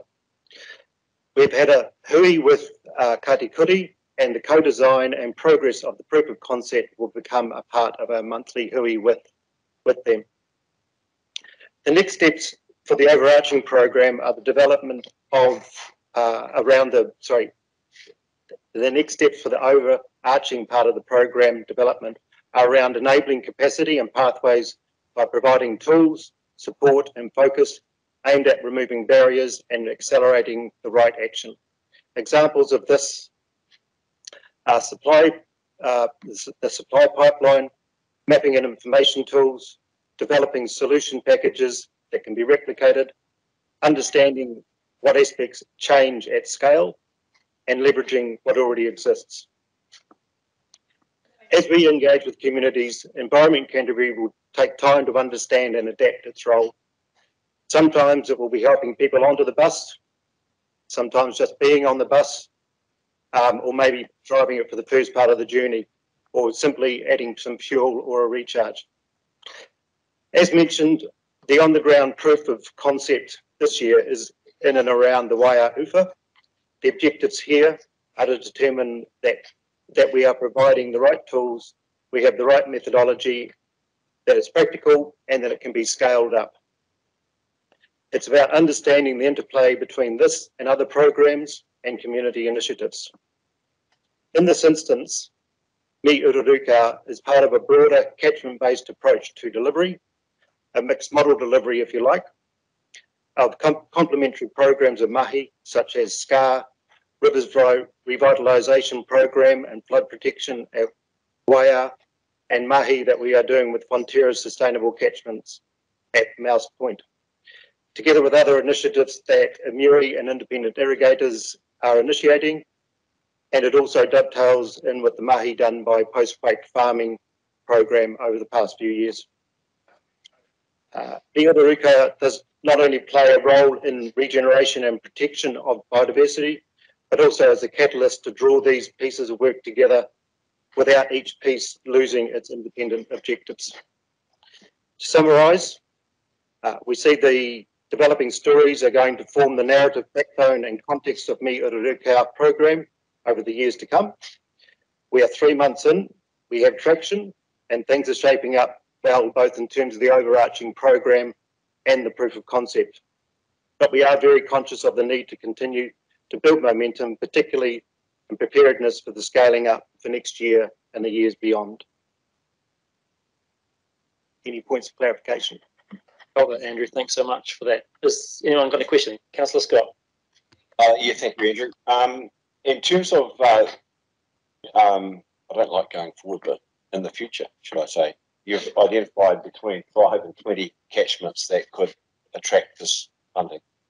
Are we aware of those yet? Through the chair, at the moment we have a list of about 30 catchments, and some of that work will be done through the Regional Biodiversity Fund, some will be through this program. Probably the key aspect in considering Me Ururuka is the ability to engage with the community, and that aspect there helps is along with the qualification process. So there's a few things that we start to move down, not that any one is more important than the other. So I'd say at the moment they are more sketched out rather than having been decided, but they are balanced right across the region. Yeah.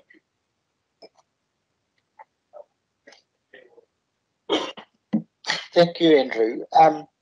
Sorry to ask a dumb question, but the slide up right now helps explain it. But I've got can guess sort of what you mean by the term proof of concept. But I just wondered if you could perhaps just add to just what you mean by that.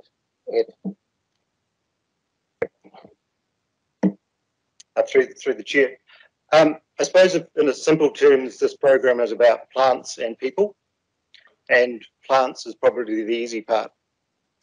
When it comes to the engaging with people and understanding the objectives of similar program, or similar or complementary programs of work that others have underway or will be initiating, it's just understanding all those pieces of those aspects to bring them together. And that's really where the proof of concept is. Probably the other part is the actual scale. Most of the projects that we've done in the past have been at a particular site or a collection of sites, whereas this is a more broader sort of range and understanding. So it's really about understanding all the parts of the puzzle and how they interplay between them. That would be the key objectives out of the proof of concept. Yep. I got Councillor Vicky Southworth and then Ian Mackenzie after that. Yeah, similar question really to Phil's, another dumb one. I'm curious, what's a fail fast strategy? I've never heard that before, so I'd just like to know what's a fail fast strategy, sorry. Through the chair. Fail fast strategy effectively is that sometimes we need to take a risk, but if it's going to trip up, that it actually does it soon, we learn from it and move on, not get stuck in that space. Yeah. But I can assure you that we have risk assessment in terms of what we're doing, and there's good consideration. So I don't think we will fail. It'll be more a degree of how much we succeed. Yeah. No, it's they're called. But yeah, it's learning from your mistakes is really, and being willing to still keep trying is a really important thing. So thank you for explaining that.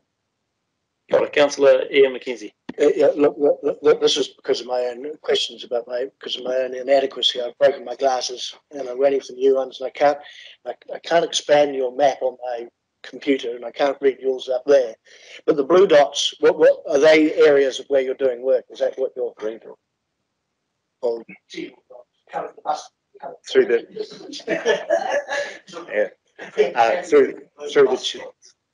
through the chair, they're the buses in North Canterbury. No, through the chair. These effectively were from our own Canterbury maps, just different things that we indicated, which indicate a number of pieces of work that have actually already happened in that catchment. The picture that's up there, we haven't quite got to that stage yet, but wasn't demonstrating all the things that are actually going to be happening, and we will update that as we progress. Our mapping tools, we need to make some enhancements to demonstrate that work. So that's purely work that has been done in the past across a number of different parts of Environment Canterbury. Kia ora, thank you, Andrew. I've got a couple of questions. So you mentioned that it's just a section of the Waiauwha. Is that correct? And can you just explain it again? I didn't quite pick it up, but I'm sure. What we've looked at here is effectively with the proof of catchment, we need to understand the scale at which we can operate. And so the section effectively is initiated as a bridge-to-bridge concept from, so just so people are clear about that, if you went to the bottom of the map and about the middle is where Culverden is. So it's that northern part of the Muri Plains.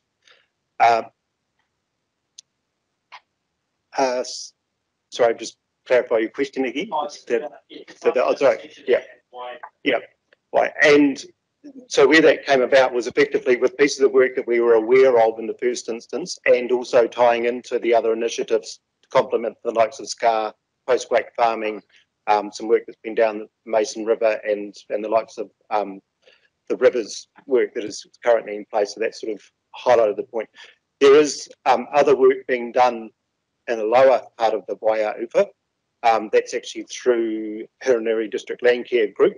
So not of the same scale, but over time, our work will look further along the river and connector. Kia ora, Andrew. And I just got another question. It's on the overall program stuff in relation to the QE2 Trust. And I noticed that we'll get updates about, and the QE2 will attend a meeting. But I'm just thinking about the timeframes on that next stage. And if you've got any ideas about that, and or whether we need a further workshop on that matter.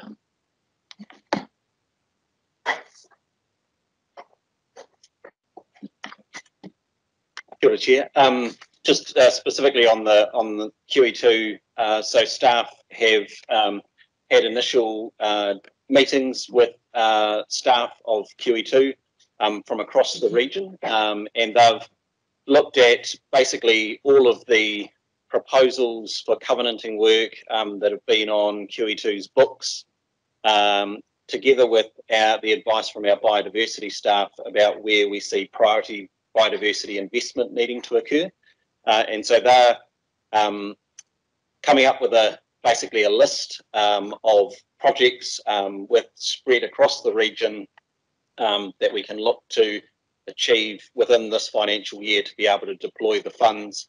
But they are focused on either new areas of covenanting or expanding areas to expand where those couldn't have potentially been done without our funding support. So that I guess that list will come forward eventually. Obviously, there are some sensitivities around private land ownership and the likes, but we'll manage that. The aim is that we will ultimately pass the full amount of funding across to QE2 under a contract agreement that will have the schedule of work or the schedule of projects agreed that QE2 will then deliver.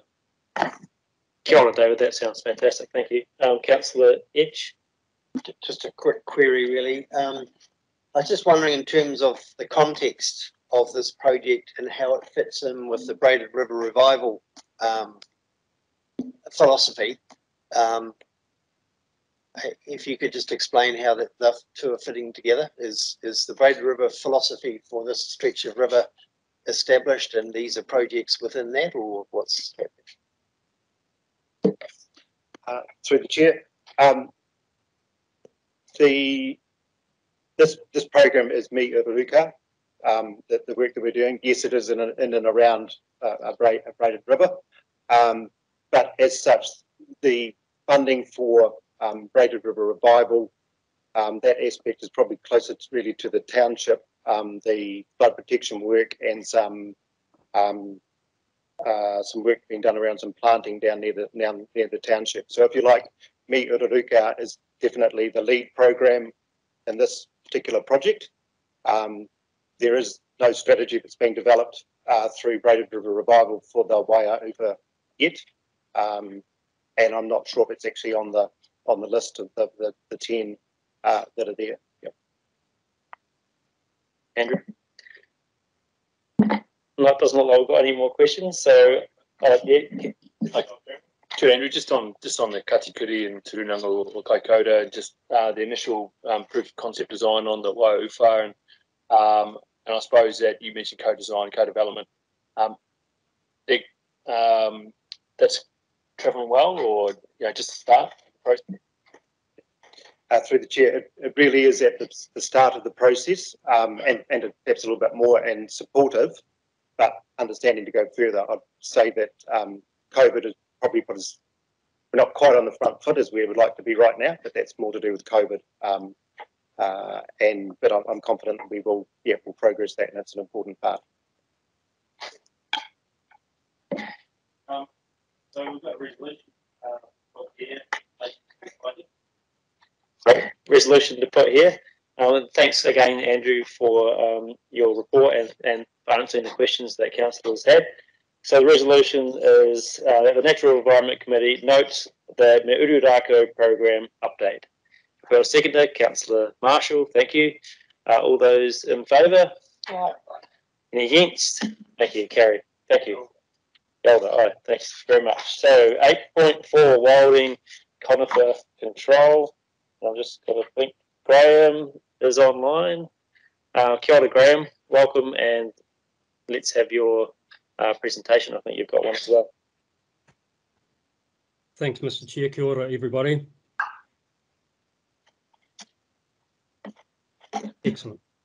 So following the government's annual budget for 2021, a year ago now, known as the COVID budget, it included $100 million over 4 years to the National Wild and Conifer Program, with the aim of accelerating progress with that work, but also to create jobs.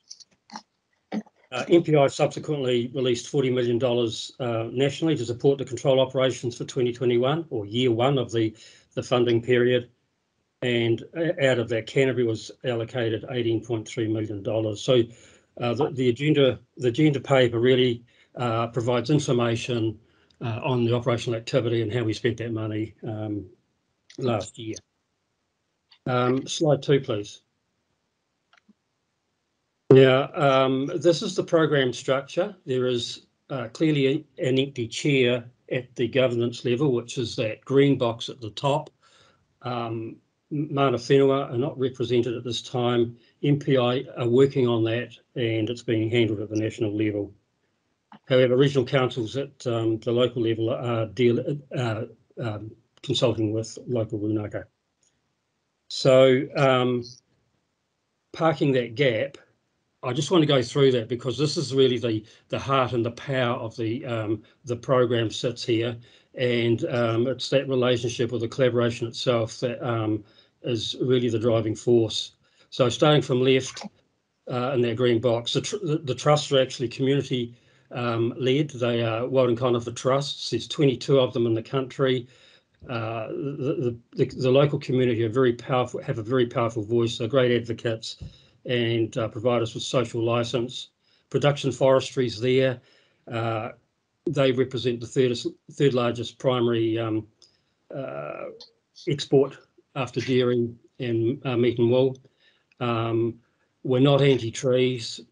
And we want to have their confidence in the work that we're doing and the policy that we're developing, that we are aligned and both work together. The New Zealand Defence Force, a landowner and an affected party. They've got property in the central North Island and in the Mackenzie Basin, both badly affected with wilding pines. The MPI, they lead the program.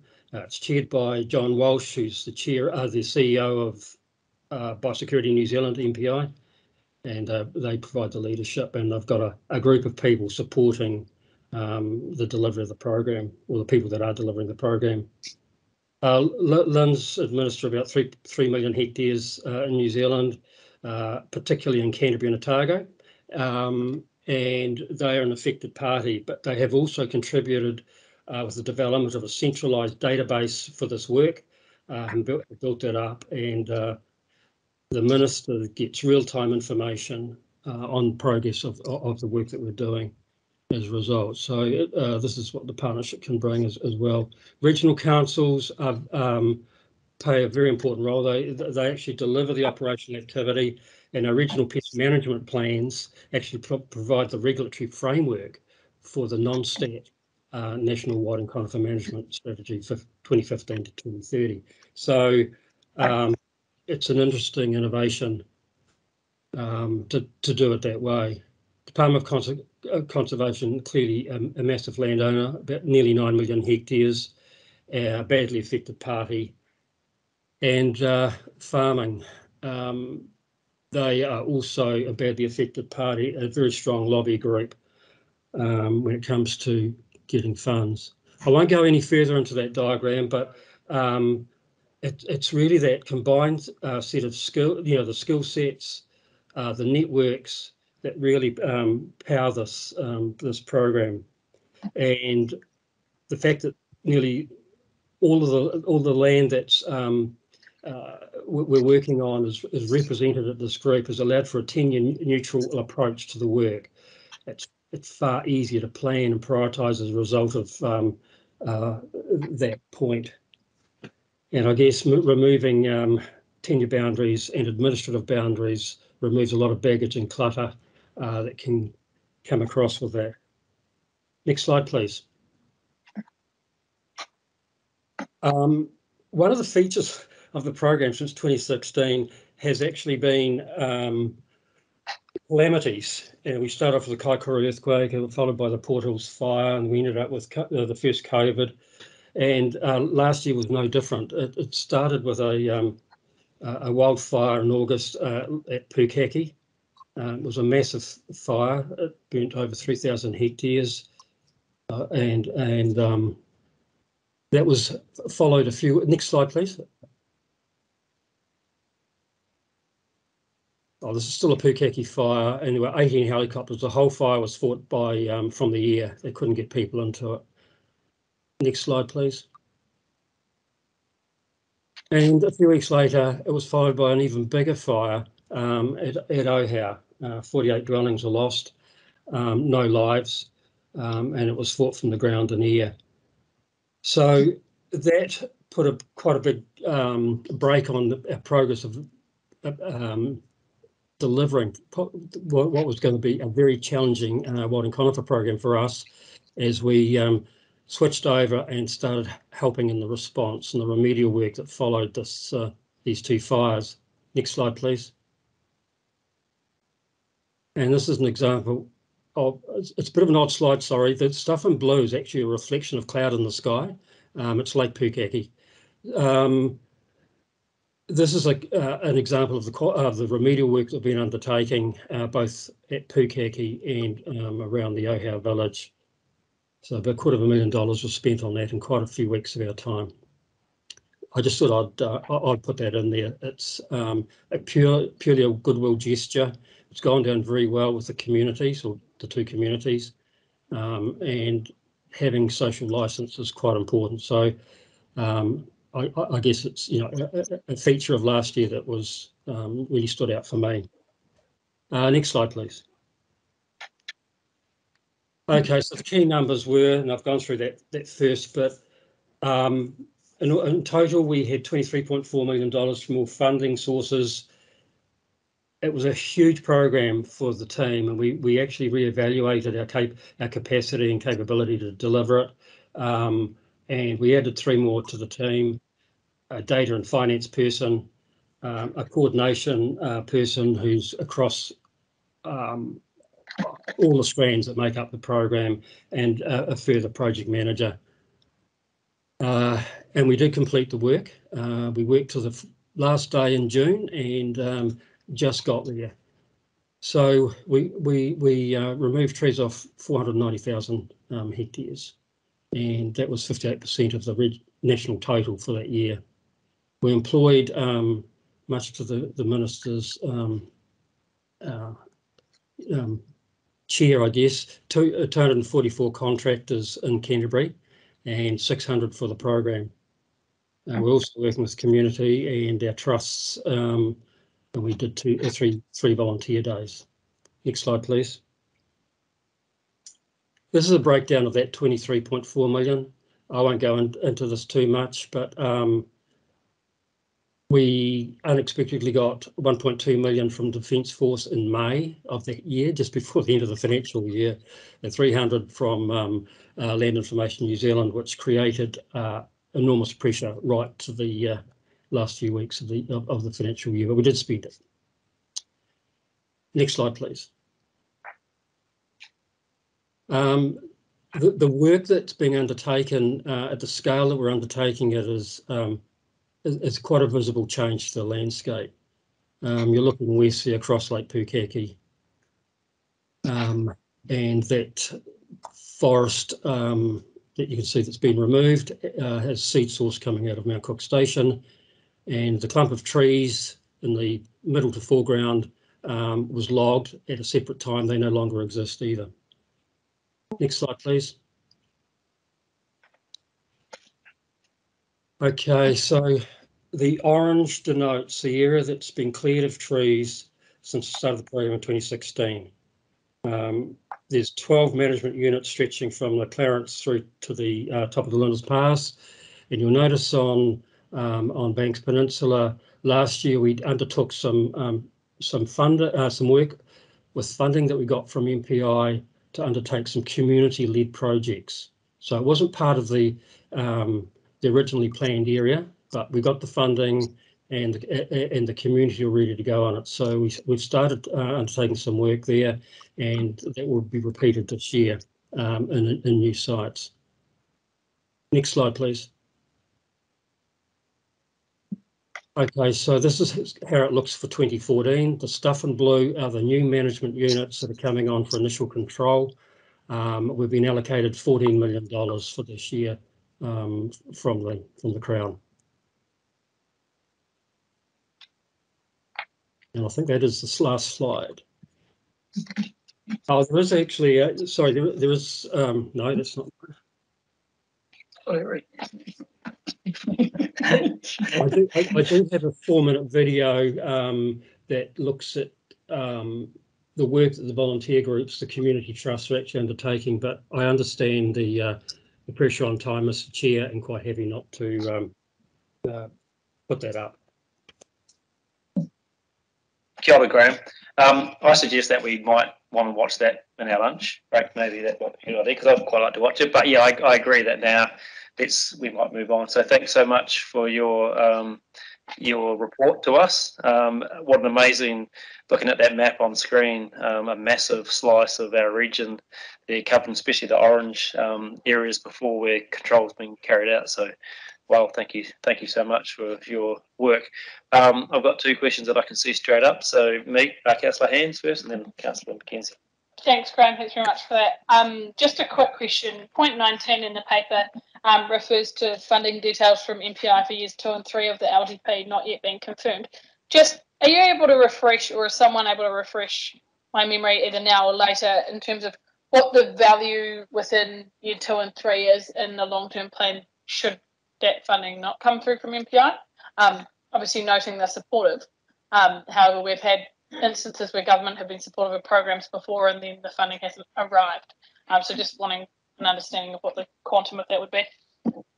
Yes, good point. So the funding was over a 4-year period that we've got that money, but it has been front loaded, as you've probably gathered. 40 million in the first year, 40 million. We've been allocated 40 million in the second, but it's on a sliding scale, and I've met with the governance group to explain the political pressure to put on that was put on to front load the program and create jobs and keep people in jobs for 2 years has also created in 3 years' time a massive wilding maintenance program on the work that was done last year. So right now the MPI are preparing a Treasury bid for more funding. It's how I can only answer your question that way. In terms of what are we going to get for years 3 and 4, that is based on our operational plans that are submitted from all of the regions that are participating in this, and we get what we get out of that. So it's unknown. Thanks, Graham. Councillor McKee. Just to be clear, this map with the green and blue shaded areas, that you said the blue ones are your next management areas, but that's not saying you're not allowed any conifers, inappropriate conifers in any of the shaded areas, or is it? No, so we're not anti-pine, but we are anti-spread. So any externality issues that are coming from planted trees would be a problem. And the wilding conifer problem that we have right now, and we're dealing with, a bit too late probably, has come from planted trees at some point, all of them. So we are very clear that we're going to have to be talking to farmers about removing shoulder belts of contorta, for example. And if you look at, there's 2 photos in the report and the agenda that show how quickly contorta colonises and takes over a patch of ground. So we are going to be very tough on contorta. No, I'm familiar with the different varieties which are susceptible to spread and that are causing the problems. But are you saying? But that you're not saying you're not allowed to plant any pine trees, regardless of the type, or Douglas fir in any of those green areas, or or you are allowed to, but only under certain conditions. Okay, so planting of any new sites has to go through a risk calculator. I hope it performs better than Overseer. But and if that's triggered, if the risks are triggered, then they have to go through a consenting process with us and the district. In all those shaded areas, including the Banks Peninsula. Absolutely, but we're not, as I say, we're not really focused on planted trees at this point in time, although we have rules that allow for that to be addressed if it's causing an issue. Thank you, Graham. I've got a question from Councillor Clearwater and then Councillor Scott. Thanks, Graham. Just sort of following Ian's question too, just like most of what the work that's been done is sort of like remedial or control after the problems are emerging. So I just wondered what sort of regulations or requirements do we have, especially with the growth in forestry, to ensure that in fact the wilding pine problem is prevented, as well as sort of trying to mitigate it? Yeah, so that's something we're working on right now. There's enormous pressure to plant trees, whether it's for carbon farming, plantation forestry, ETS, and biofuel. And yeah, so we're going to have to be very careful. We've got planning, our own planning planners are working on this at the moment, and looking very closely at having quite a presence around district plans, you know, and what shape they take, and making sure they're aligned to the outcomes of the National Wilding Conifer Program, and don't pose a risk to the enormous Crown investment and our investment. Thanks, Graham. Councillor Scott. Just an acknowledgement from me on Councillor behalf for the work that you do in this space. Graham, you're getting exceptional results. You're well trusted by the agencies that we seek funds off and co-investment in this job off, and the success of it is really a lot down to you. So I just want to acknowledge in front of everyone the role that you played. You're not allowed to retire until this is done, right? You don't have to answer that, Graham. Kia ora, Graham, again. I just had one question, and that was about, yeah, you noted well that at the national governance level for this, that there's no mana whenua representation. So it's great to keep pushing MPI on that. But you did mention at a local level for us that we work with the Pāwhata Rūranga. Can you just tell us a little bit more about that, please? Yeah, okay. So look, right now we've got quite a focus in the Upper Waitaki. So we're working with the three Runaka here. They get regular reports from us. Every quarter they get a report from us, and we meet regularly with our whenua here in Timaru, either at the marae or in the office down here. And that's how it's been quite an informal process. And that's how we're working it here. I'm very keen to get involved with the Te Pahiringa meetings. I think it'd be a really great way to get everybody in the room at the same time and talk about all our regional projects and progress. So hopefully that we can get a place on that agenda. Well, Graham, thanks for that. And I'm assuming you'll work with who looks after Te Pahiringa, or maybe work with Tumitau Cranwell and Tumitau Event Couch Lewis to work that through. Thanks, Graham. Thank you. So I think we'll move to the resolution for this now. And the resolution is, I'll move it, that the Natural Environment Committee receives the report on the National Wilding Conifer Control Program. Have I got a second? Councillor Apanui, kia ora, Tane. Tane Mahuta. Kia ora.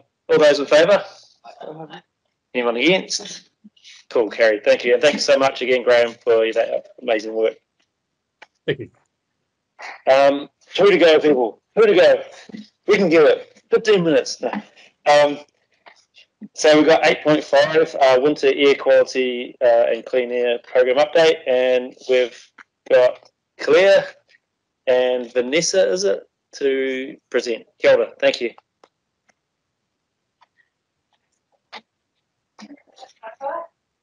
Push your button.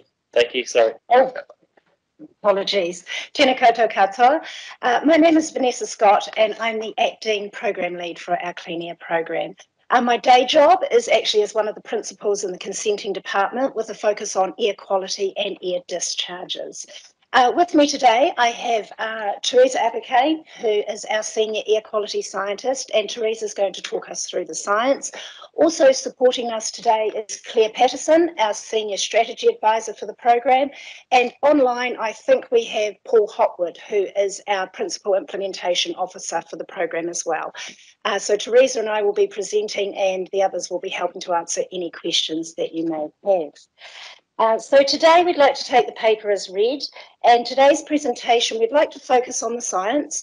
Then I will talk a little bit, let me just bring that out, and then I will talk a little bit about this winter program, and then finish by touching on the long-term plan programming and what we think is coming at us and what we know, excuse me, is coming at us in this program.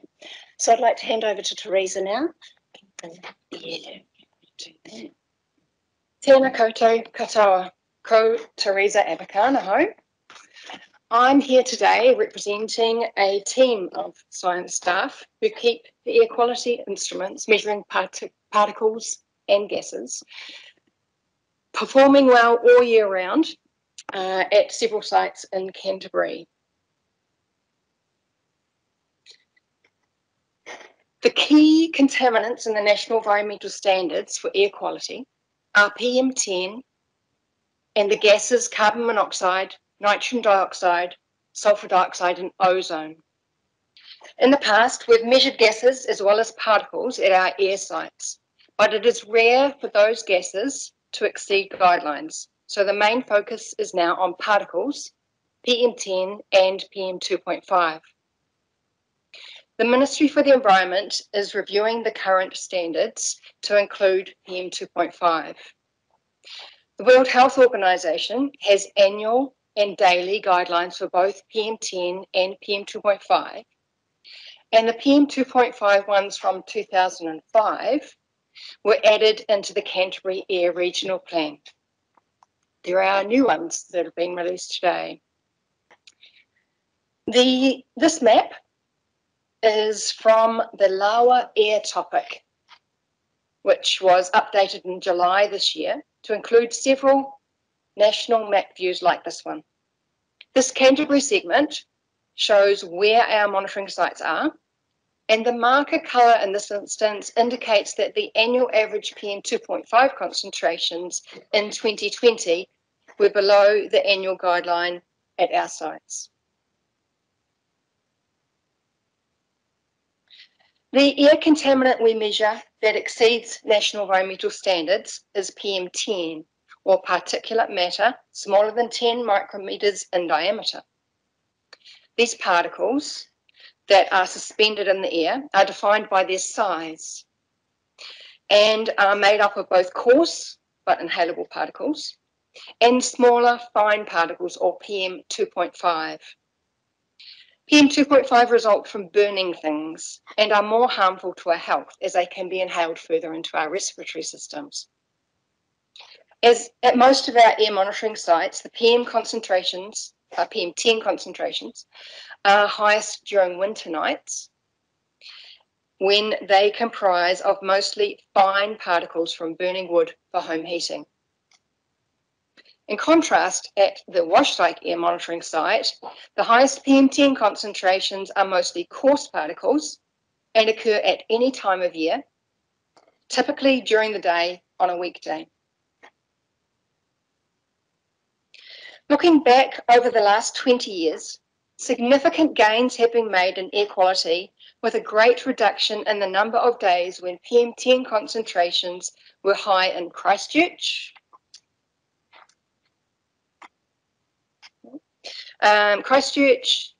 Timaru, Kaiapoi and Ashburton, where these numbers were highest in the early 2000s with 20 to 60 days high each winter. A change in the wash dike site in March 2019. Do I have a marker? Pointer? Right, okay. So on the right, the dots on the right for wash dike that stand out.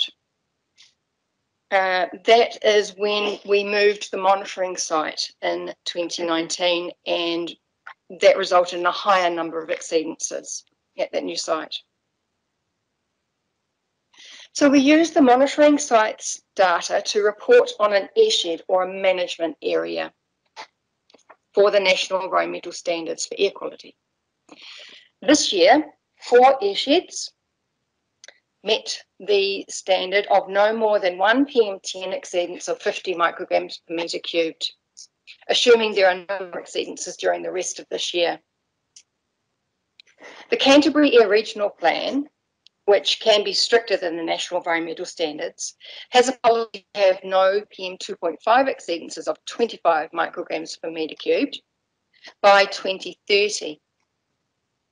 Where there is wood smoke, most of the PM10 are fine particles.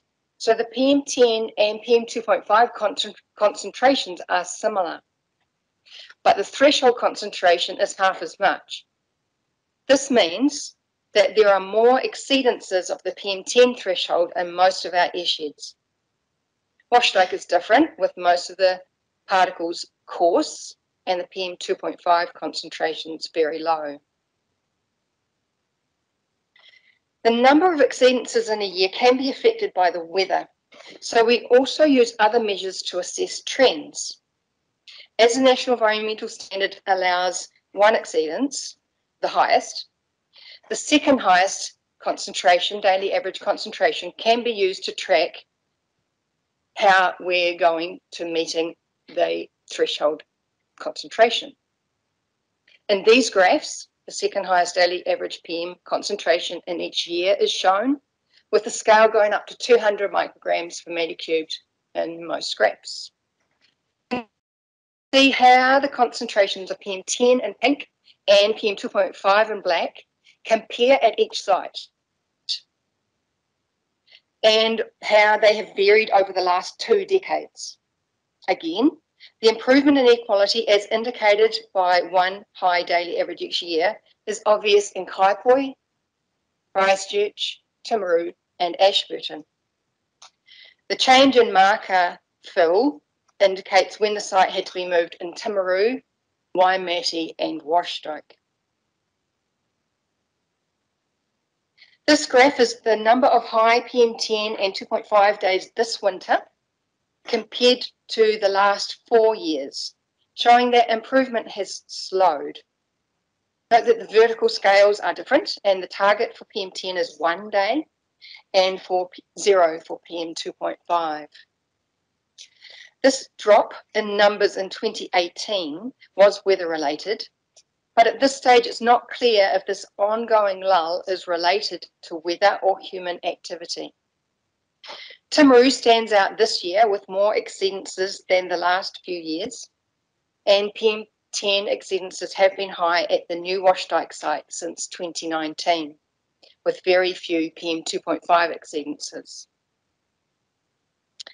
So the science summary for this winter is a continuing general improvement in air quality over the last 2 decades, but with a slowing rate and still a way to go to meet the PM2.5 target in the Canterbury Air Regional Plan. In Wash dike, unlike all other airsheds in Canterbury, particles are coarse, not fine, so not from home heating. In Timaru, home heating is the main source of PM2.5 and PM10.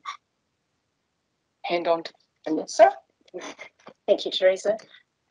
So what have we been doing this winter? So as you will have seen from the science data, our focus is on home heating, And so we provide campaigns around specifically targeted to home heating.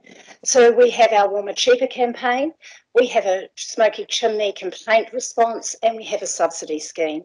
We've also been continuing to implement the Canterbury Air Regional Plan, again with a focus on home heating and looking to remove those old and expiring burners. And we have resource consent requirements for our large scale emissions. Now, we've just wrapped up winter in terms of our operational work program. So that sort of completed on the 31st of August, and we haven't yet had a chance to undertake our post-winter wrap up and analysis of how well the implementation program went. In this program, what we look to do is we take our data and information from the previous winter to help shape and inform our next winter's winter programming. So this is part of why we would like to come back to the committee in December once we've completed our post-winter wrap-up and we have firmed up next winter's work program for you.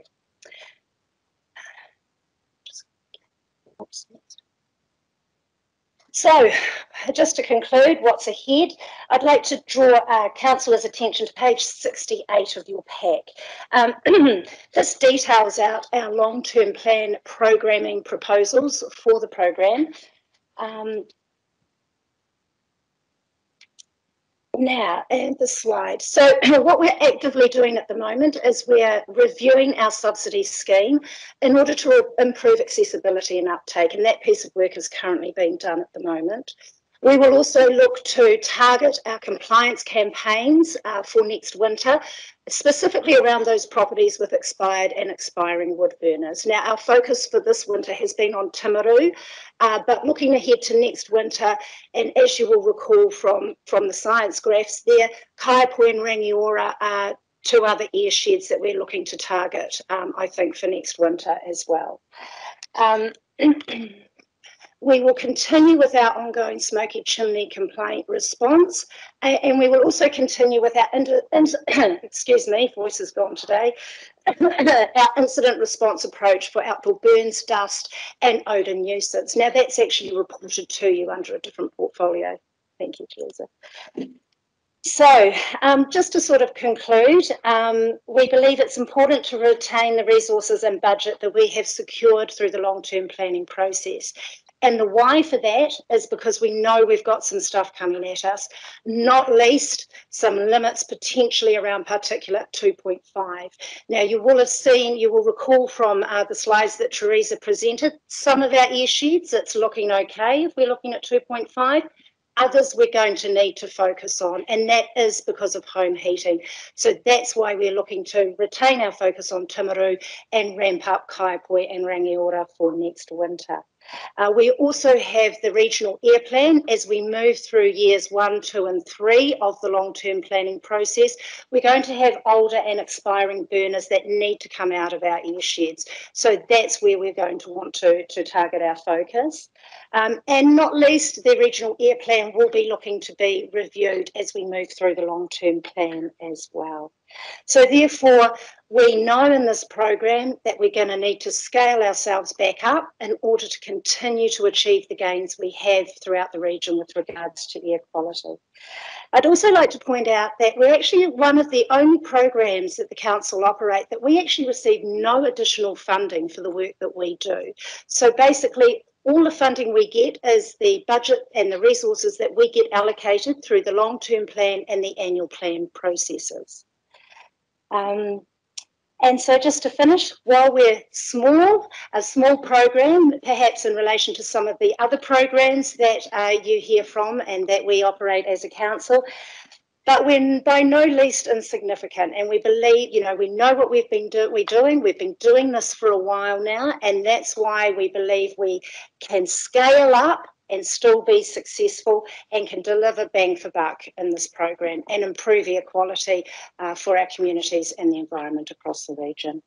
So thank you, and I'll hand over to the chair for any. Kia ora, Vanessa, thanks so much. And thanks also, Teresa, for your report too. Councillor Mackenzie. Elizabeth. Yeah. Yeah, I've got a question. I've actually got three, but I'll just ask one since we're pressed for time. Yeah, I mean, the air portfolio might be small, but you arguably actually have a much greater effect on people's health than any of our other portfolios. So I have a question, and I just want to give a bit of background before I ask it. So there are several small towns across Canterbury where there are air pollution problems in winter. So in Fairleigh, you can't go outside at night in winter because you can barely breathe because it's so smoky. And there are towns such as Twizel, which have significantly increased in population. And what's important about these towns is that at high altitudes, there's a much smaller inversion layer. And this means that people are exposed to much higher levels of air pollution than if people were living on the coast, in towns on the coast. And we primarily monitor in these coastal towns. And so people in higher altitude towns are at a higher risk of air pollution exposure. So we don't allow people to smoke cigarettes in enclosed areas, but we do continue to tolerate high levels of air pollution in our small high altitude rural towns. I don't believe that we're going to be able to address air pollution for these areas if we only monitor air pollution at the same sites every year. And I don't think that simply regulating the burners is actually going to solve everything on the ground. I do think we need to start monitoring in these areas. So in biosecurity, Environment Canterbury is putting resources into looking for emerging risks in biosecurity. So for air pollution, my question would be, why aren't we shifting resources away from sites that have been consistently doing well with air pollution to look for sites where there are emerging air pollution problems? And how is your review of the air quality rating areas going to address this? Through the chair, thank you. Oh, that's a big question. I think I might defer to Claire because it's a bit of a strategic question, Councillor Mackenzie. So I would just ask Claire to give us a bit. She'll be able to answer it a lot more succinctly than I will. Yeah, sure. So you'll see in the report that the science team leader is reviewing the science work program, and that's being developed, and that's part of that review that Angie's looking at, is where we monitor. We also did look at that as part of long-term plan and where we needed to monitor, and we took a range of small towns and their population and houses per kilometre and what we thought might be happening there to kind of give us a best guess of where to position. And there wasn't anything there that indicated that we would need to monitor somewhere different. And in terms of growth and where new growth is going, the 90% of the burners on the market are ultra low emission burners. So we're finding that where there is growth, they're putting in more stringent burners than what they require, just because it's what's in MITRE 10, and they look really good. You know, there's some really awesome burners out there now that have amazing ultra low emissions. So that's kind of in play as part of that as well. Yeah, that doesn't really address my question because I guess the higher altitude towns do have a much smaller inversion layer, so they have a different kind of weather system. And I didn't see any evidence. Some time ago, you presented some of the data around evaluating other areas. I didn't see that as a factor that was taken into account. It was purely on population and that sort of thing. But sometimes you can get these high pollution levels simply because the amount of air is compressed into a smaller space, if you understand what I mean. The polluted air. Yeah. Got it, Elizabeth.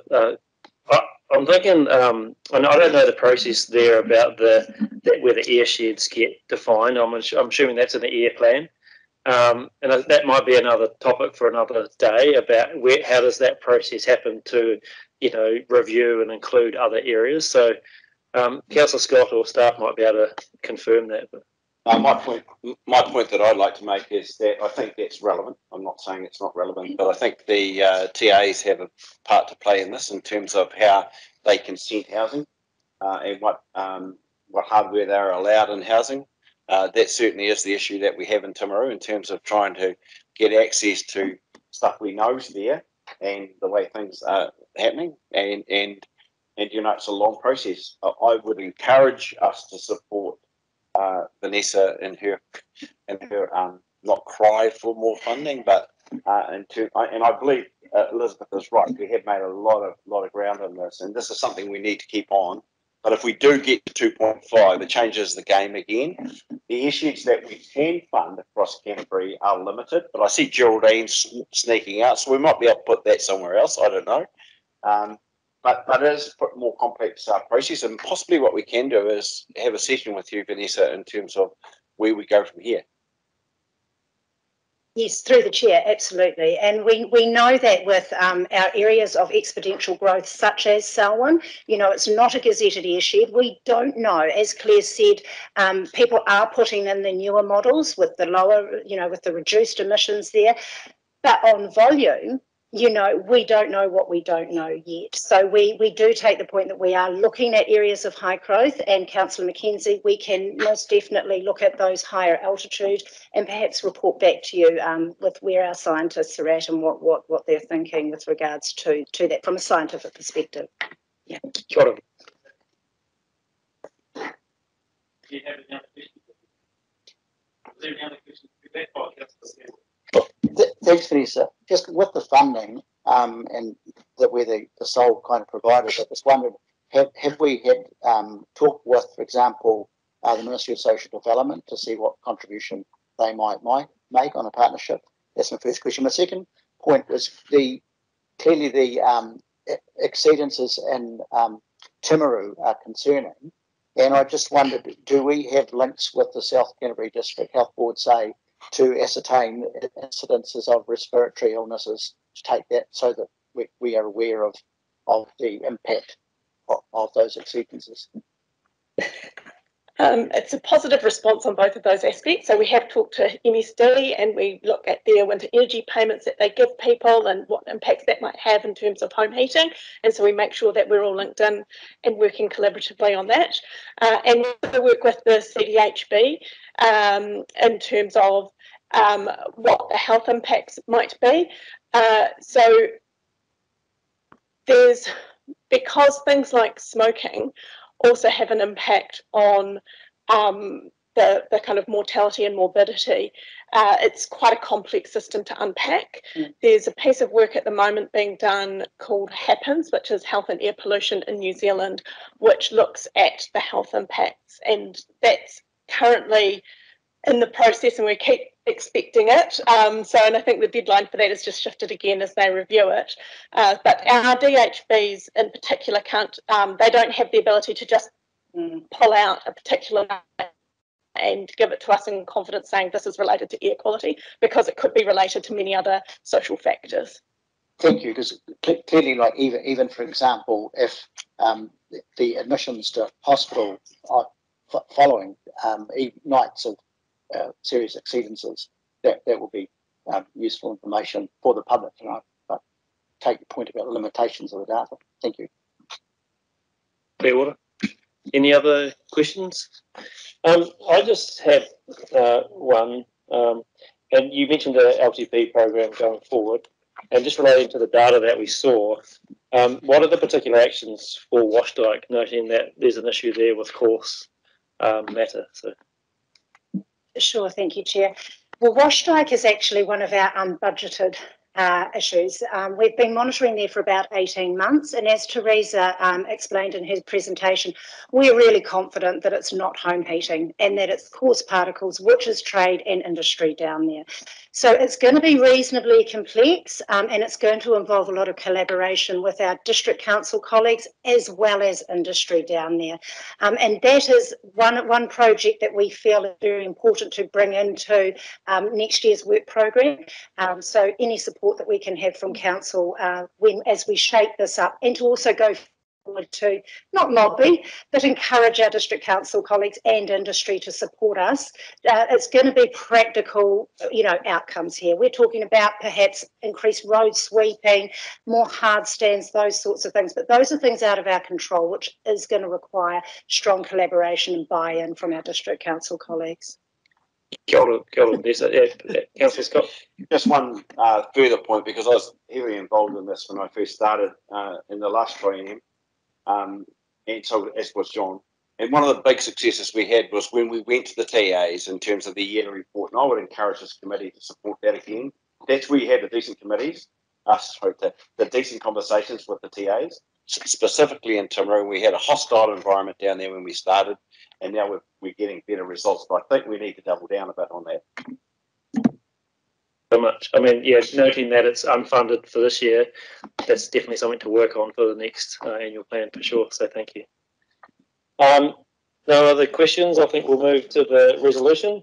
So thanks again for your report, staff. And I'll move that the Natural Environment Committee receives the Clean Air Program report and update on Canterbury winter air quality. Seconder, Councillor Elizabeth McKenzie. All those in favour? Carried. Or against? Anyone against? No. It's all that carried. Thank you. So we've got a decision to make. It's at 1:11 past 1. I meant to finish at 1. I'm keen to knock this off if we can and finish our last agenda item. We do have a councillor only time scheduled for later, but we can leave that, I think, and we'll still get lunch break. 2, and then we'll go straight into the run through of the Transport and Development Committee, which we've checked with Councillor Scott, but that's okay. That's what we're going to do. Couple. Carry on. Couple. We're just making sure everyone's happy, you know. You know, that's my way. So 8.6, the Kia to Kitai Hill and High Country Review. Let's go. Who we got? Mel. Oh, Mel and Cam supporting. Kia ora, Mel, you're online. You're ready to go. Thank you. Kia ora, councillors. Thank you, Chair. Apologies, my camera actually isn't working. So through the Chair, I'll just take the report as read and provide a few key points if you wish. I know you're running out of time. We're also happy to go straight to questions, and I've got staff from Zone Delivery and Science to answer some of your questions as well. So I'll leave it up to you, Chair. Thank you, Mel. Look, I just want to say quickly on this one that this is a pull together of a lot of work across programs, not just in the biodiversity, water, and land and water space, but that is just part of a series of reports we're going to get going forward on this. So, and Hill and High Country is first up. So, has anyone got any questions about the matters that are reported there? Councillor Sunkel. Thank you for this report, Mel. We highlight the land use change in light of what might be further intensification. Do we have an understanding of those thousands of hectares that have actually been retired out of productive state back into the conservation state? Having read the report, it's just the question on my mind. We highlight the intensification that has happened, but we don't actually seem to talk about the land that's being retired. And for me, there is some quid pro quo of land that's retired out of agricultural or ruminant production, and just wonder what the benefits of that are in comparison to some of the intensification. It just seems like it's a wee bit of a one-way story. Do we have any idea? Through the Chair, I'm hoping Philip Grove is online and can help answer that question. Philip, are you there? Yeah. Kia ora, everyone. I'm online. Okay. I think what the report is looking to document is not whether areas are in farming use or not in farming use, but the intensity of land use. So we've distinguished, I guess, what we call, intensive land use or developed agricultural land from undeveloped land, and that might be land that's under extensive grazing, or it might be land in the conservation estate. So, yeah, it is a simplification, but that's basically the binary. The split is between intensive agricultural land use, meaning cultivated, worked, pasture, fodder crops, etc., versus the rest. And that's got it, Councillor. Yeah, that's all the report. Thanks for that. I'm not aware of what we're achieving here and the challenges of intensification and losses to the receiving environment. I was just looking for a wee bit of that quid pro quo of what might have been saved in losses with retirement of land, which is, I guess, could be somewhat taken off the intensification. But I'm not arguing that we don't have the issues. I was Just wondering. Thanks, Councillor Sunkel. Councillor Ian McKenzie. Well, I was just wondering whether there's been any ground proofing of this report about in terms of intensification in the Hill and High Country. I took a trip up the Ricard Gorge to talk to the run holders up there the other day, and they pointed out a large area of gorse and broom down on the flats through which the fire service pushed a fire break. And when they went and looked at this report, it was indicated as being evidence of intensification. So I think it's quite important that we do ground proofing of, because otherwise you might be putting out the wrong information, which would be unfortunate. Thanks, Councillor McKenzie. Is there anything you'd like to say about that, Star? Don't know. Don't have to. Yeah, I'm aware of that site. Sorry, Philip Grove here again, everyone. I'm aware of that site, and that particular activity, the fire experimental fire, actually occurred subsequent to the time frame of our report. So it wouldn't have been, which was from 2012 to 2019. So that wouldn't have been one of our change areas that we discussed. But it was quoted by Sage at the EDS conference as evidence of that. So. Thanks, Ian. Is there any other questions on the report? I just have a couple actually. Look, thanks for pulling this report together. You know, like I said, it cuts across a lot of areas of our work in the environment Canterbury. In particular, I'm really grateful to see some highlight in there about the Canterbury biodiversity strategy and the work that we've got, the committed resource going forward. I've got a question about when some of that work might get underway. We've talked about establishing groups to take some of that work forward. Is there any more update on that? What's happening there? Or what timeframes we're looking at? Anyone else? Cam's looking like he might be able to. Sorry, I don't have an update to hand, but I know, is there anyone online, their staff, that could support that question to that answer? Oh, no, it's still a question. I may be able to help. Alex Morgan here.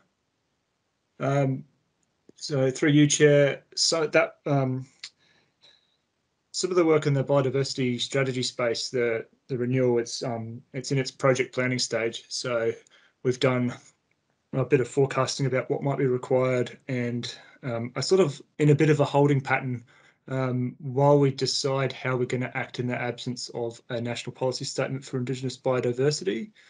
You may be aware that. Sorry, Alex, you just bad network quality. There you go. I think we got that from Alex. That there's some work underway around planning going forward, and yeah, maybe in a holding pattern. I think I was going to hear. Apologies. Am I better now? That's good now. If you carry on. So sorry, through you, Chair. Yeah, so well, maybe holding pattern is the wrong word, but we have some decisions to make about how we progress in the absence of a national policy statement for Indigenous biodiversity.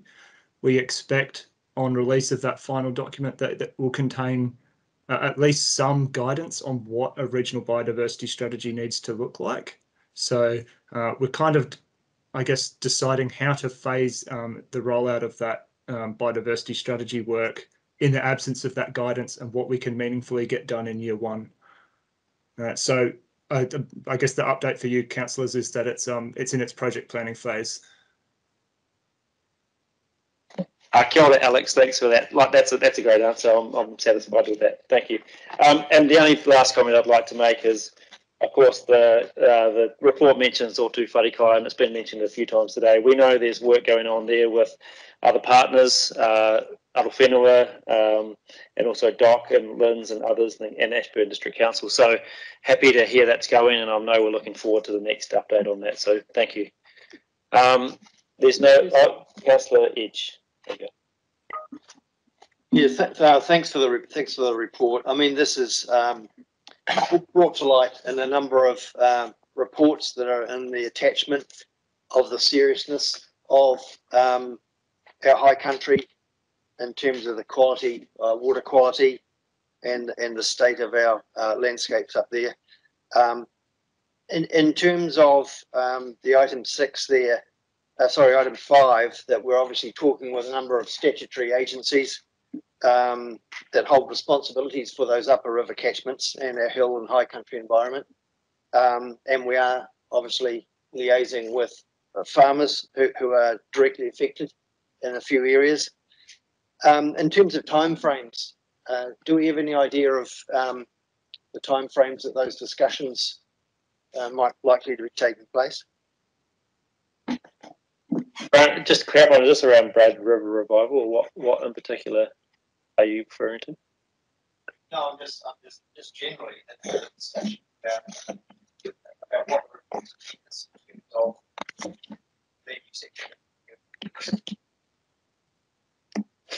Sorry. Is there staff that can answer that? So could you just clarify the question, when engagement's happening with statutory agencies? Yeah.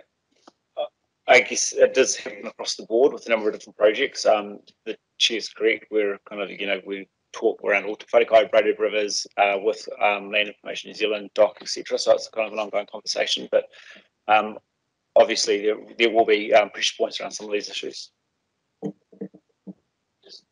So in terms of our strategic approach to managing braided rivers and things like that, that's still pending at some point, to look at that entire mountains to the sea approach to assessing the impacts along the corridors, if you like. So that's sorry, Grant. So that's pending as well. And do we know the time frame of that? I think an update on Brad River Revival would be good. I mean, that's what I think, and I think we discussed previously to look at the Catchment subcommittee.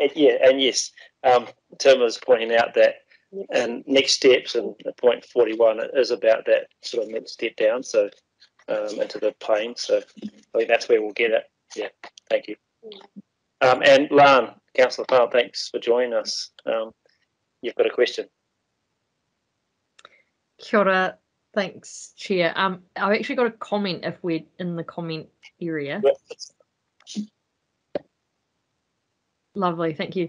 Yeah, I think, look, like anything at the end of a long meeting, it can just appear like a bunch of reports, but I really just want to emphasise how important this work is.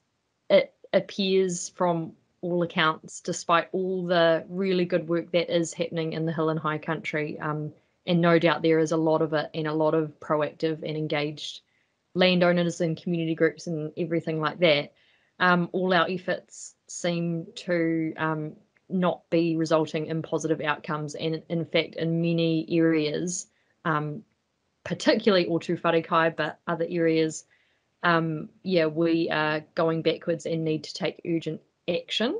I think the aspect of this which really I want to emphasise is mentioned in the paper, and it's really the lessons that we learn from these reports and how we apply those to our planning framework and also our on the ground action going forward. And yeah, I just I think we need to find a way to these updates are great, but it's almost like we need a way to communicate the urgency and severity of these issues to the public in some other form as well, because I think it can just get lost in reports like this. But I get that we're stretched for time at the moment, but I really welcome that we are exploring how we can use these public forums to really communicate what is happening elsewhere in Canterbury and what actions we can take to address that. Kia ora, thanks. Thanks, Councillor Farr. I don't think we've got any other comments, so I'm happy to get to move to the resolution. So we've got the first one here, which is that the committee, National Environment Committee, notes the report Q to Kitai Hill and High Country Review. I'd also like to move a second one, which is actually a point, which is point 41 in our report, that just really goes towards what Councillor Edge raised about the braided river stuff, that at the next meeting, of the Natural Environment Committee, a report on Environment Canterbury's work related to braided rivers, plains and lowland streams will be provided. So if everyone's happy with that, I'd like to move those two resolutions. Seconder, Councillor Edge. All those in favour? Anyone against? Carried. Wow, we got there. We've got 5 minutes to spare, so we're going to move on. What's that? Yeah. Not too bad, though. So, next item on the agenda is notices of motion. We don't have any notices of motion, I don't think. Number 9, extraordinary urgent business. No extraordinary urgent business has been provided. Yeah, no. Next meeting will be held Thursday, the 2nd of December. And I'm going to hand over to Untitled Cranwell to close our meeting. Kia ora.